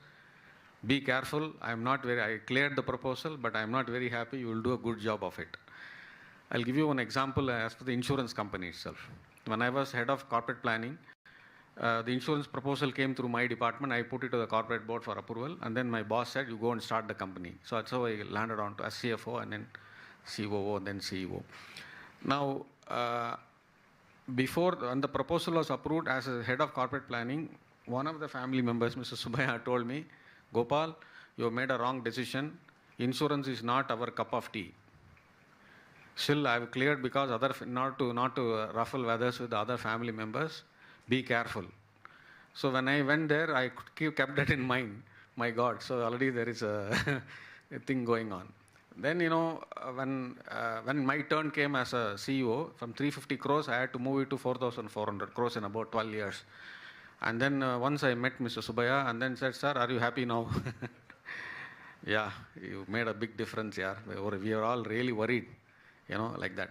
So why I am saying that is, even though the professional and institutional processes are there to vet capital decisions, ultimately family business has a lot of issues which they are not able to articulate in open meetings and processes and meetings. They keep it at the back of the mind. Ultimately, it will revolve back to the professionals. So professionals will have to handle it, see how in order to satisfy them. And I also didn't want to let my immediate boss, Mr. Alagappan, down. I said, "Don't worry, I'll make this business successful." So when I retired, it was 4,400 crores of top line and 400 crores of profit.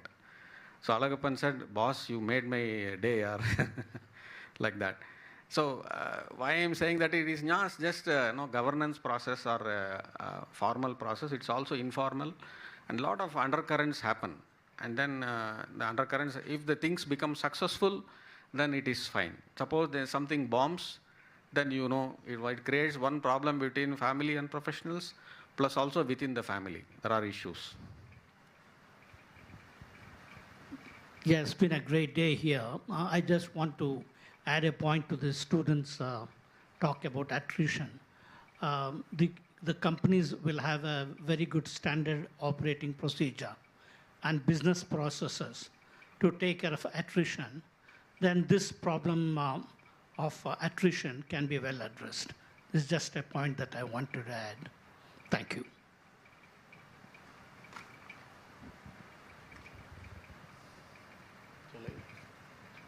Hello, sir.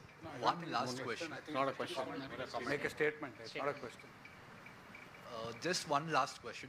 So within family business, it can be a situation wherein one of your brothers or someone is a dead weight and your professionals tell you to, ask him to take a back seat or something.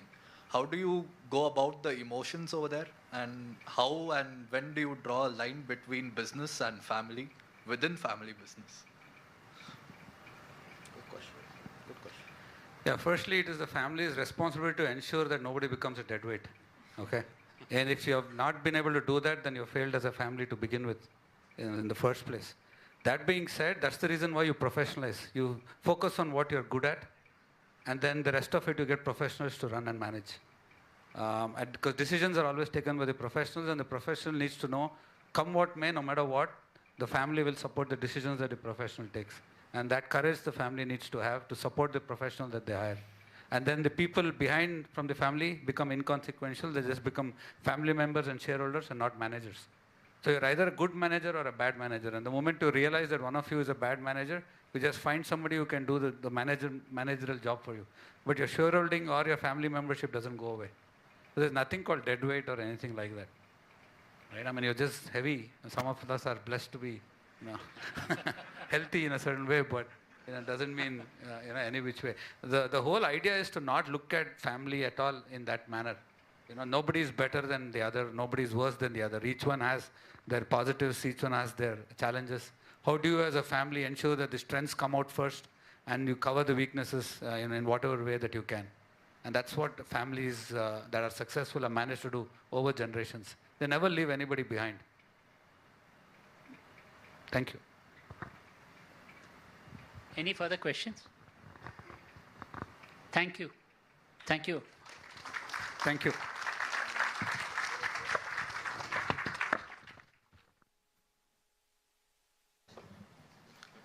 Thank you, panelists, for your invaluable perspectives, and thank you, Dr. Sampath Dorarajan, for for moderating the panel discussion regarding family businesses, challenges and complexities in the present day. And now I would request Dr. Janvi Kote, Assistant Professor of Organizational Behavior and HRM, to present the mementos to the panelists.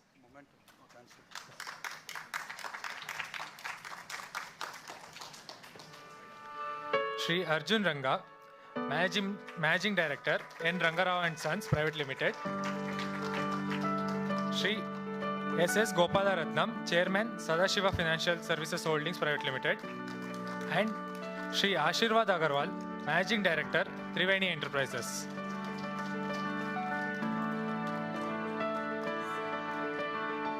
And thank you to the moderator, Dr. Sampath Dorarajan.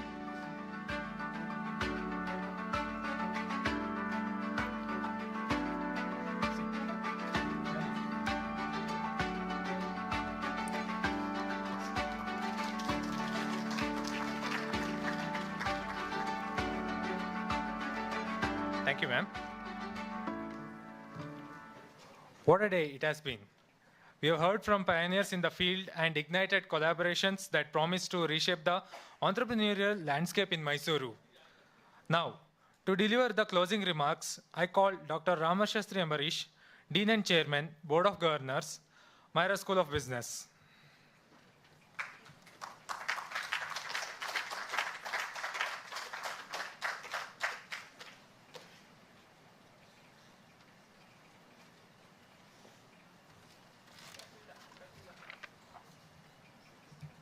Thank you, Skandan. Good afternoon. His Highness Sri Yaduvir Krishnadatta Chamaraja Vadiyar, the 27th custodian of the erstwhile Royal Kingdom of Mysore, Srimati Her Highness Trishika Kumari Vadiyar, Sri Arjun Ranga and other luminaries of the Mysuru entrepreneurial ecosystem, Sri Ashirvad Agarwal, Sri Gopal Ratnam, Naganand, our esteemed panelists, and our partners from IEEE and ASK, our trustees, our alumni, faculty, students, and staff of MYRA School of Business. Ladies and gentlemen, it's been a fantastic day, full of learnings. I learned something today. When we think about listed businesses, we always talk about succession planning. When we talk about succession planning, we always talk about how do we ensure the incoming CEO or MD or whoever it is, he is as effective and comfortable, and he imbibes the culture and values, and he's effective. But we never think about, in a listed business, when we talk about succession planning, how do we plan for those who retire? It's a very invaluable lesson. I never thought of it before, Arjun. It is fantastic learning, like I said today. Getting back to today's business, today, Berunda Foundation and MYRA have come together to establish a CoE, Center of Excellence, in entrepreneurship and family business. After the traditional lamp lighting ceremony, it's been inaugurated and blessed by the presence of Padma Vibhushan NRN, Narayan Murthy, the epitome of Indian entrepreneurial zeal and success.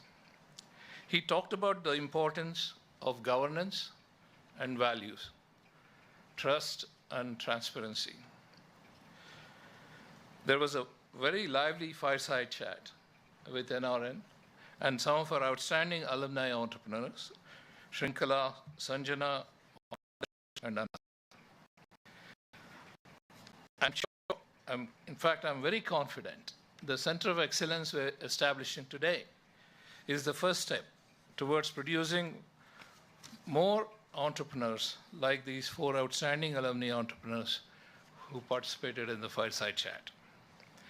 We heard the keynote from Dr. Sridhar Mitha, another pioneer of the great Indian IT services success story, the first CTO of Wipro, and he shaped Wipro for nearly 20 years. And he talked about his journey, and one of the things he talked about is something that we always emphasize in our classrooms. When you're in a business school, I tell this to all my students, the difference between being an engineering student and a business student is when you're an engineering student, you look at technology and you marvel about the technology, the beauty, the simplicity, the intricacies. Try to learn it.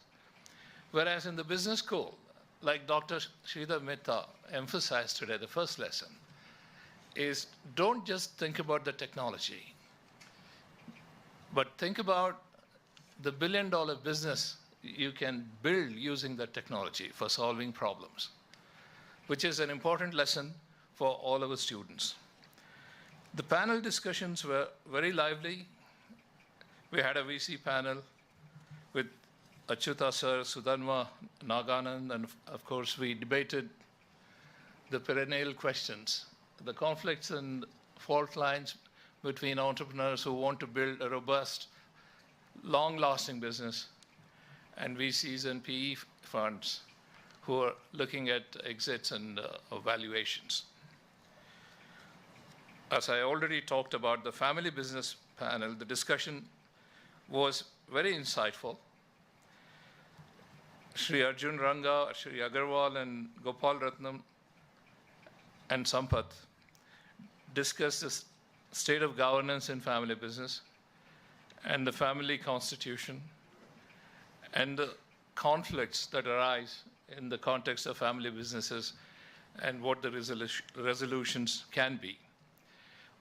One of the things we don't normally think about when we think about family business, see, if I am called a few times, I've gone and worked as a consultant a long time ago in the US. When you're looking at a problem, you always have several degrees of freedom how to solve it. But today I learned when the discussion was taking place in family business, when there is a conflict or when there is any problem in a family business, you have very few degrees of freedom how to go about solving it, which is another learning. His Highness YKC Wadiyar and Her Highness Rishika Kumari Wadiyar clearly laid out the vision and mission for our Center of Excellence. It is, first of all, to create a unified startup ecosystem in Mysuru. Secondly, to focus on startups in cutting-edge technology like AI and cybersecurity. Thirdly, to create a CoE that nurtures and mentors entrepreneurs. Fourthly, to facilitate development of accelerators. I've been actually talking to several stakeholders of the Mysuru ecosystem, inside Thai and outside Thai, how there is a need to create an accelerator program in Mysore, which can cater to the startup ecosystem in and around Bangalore too, on the same lines as a Y Combinator. There is no reason why we can't do this. If all our stakeholders, we pull all our resources together, and this is one of the things we want to do in this Center of Excellence over the next couple of years.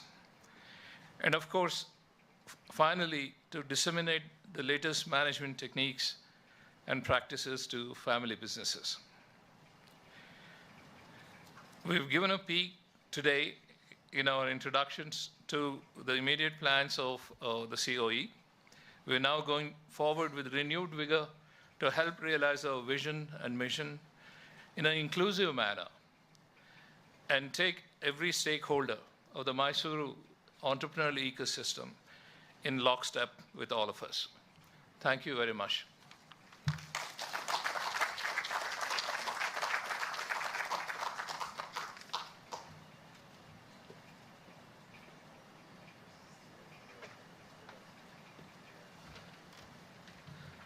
Thank you, Dr. Ambrish. Now, to thank you all for being a part of this monumental event, I call on stage Ms. Sahana HK, PGDM student, MYRA School of Business, to give the word of thanks.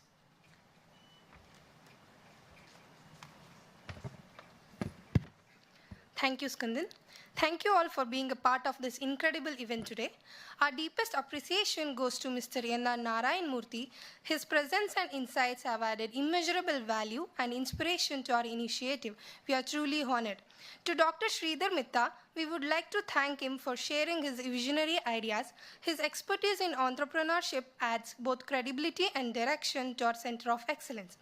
We extend our sincere thanks to Mr. Achyuta Bachelli, Mr. Sudanva Dhananjay, and Mr. Nagananda Duraswamy. Your insights into venture capital and family business have been both enlightening and informative. To Mr. Ashirwad Agarwal and Mr. Gopal Ratnam, your wisdom and participation have greatly enriched our discussions, especially on the nuanced aspect of family business. A special word of thanks to our industry dignitaries who took time out of their busy schedules to be with us. Your presence signals the importance of this endeavor. Our gratitude extends to our partners, IEEE and AKS Institute, for their unwavering support and belief in our vision. To the trustees of MYRA, this wouldn't have been possible without your foresight and continued support. We thank you for laying the foundation upon which we build our dreams. We also want to express our gratitude to the MYRA alumni. Your contribution and engagement add a real-world perspective that's invaluable to our students. Our heartfelt thanks to the Dean, faculty, and staff of MYRA. Your commitment to academic excellence is the backbone of this institution. Finally, our hosts for the day, Shri His Highness Yaduvir Krishnadatta Chamaraja Variyar, Srimati Her Highness Trishika Kumari Variyar, and Mr. Kantaraj Aras. Your leadership and guidance make all the difference. We are grateful for your enduring support and vision. A huge round of applause for our student volunteers who have worked tirelessly to make this event a grand success. In conclusion, it's been a collaborative effort, and every single contribution has brought us closer to realizing the dream of a thriving entrepreneurial ecosystem in Mysuru. We look forward to your continued support as we take this journey forward. Thank you all for a day filled with insights, dialogues, and inspiration. Thank you.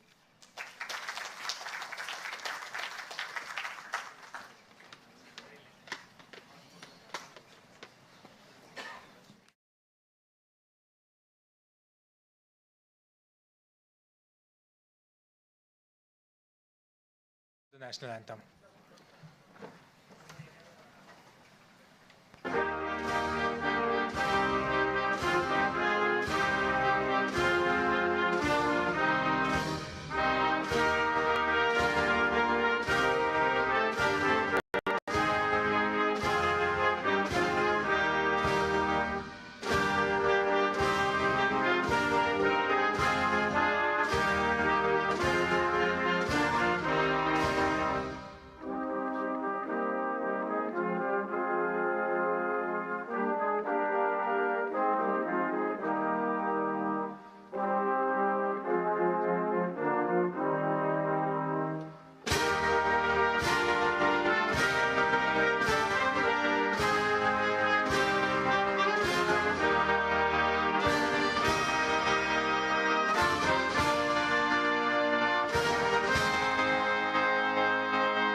Lastly, we request all of us to gather outside for high tea and networking.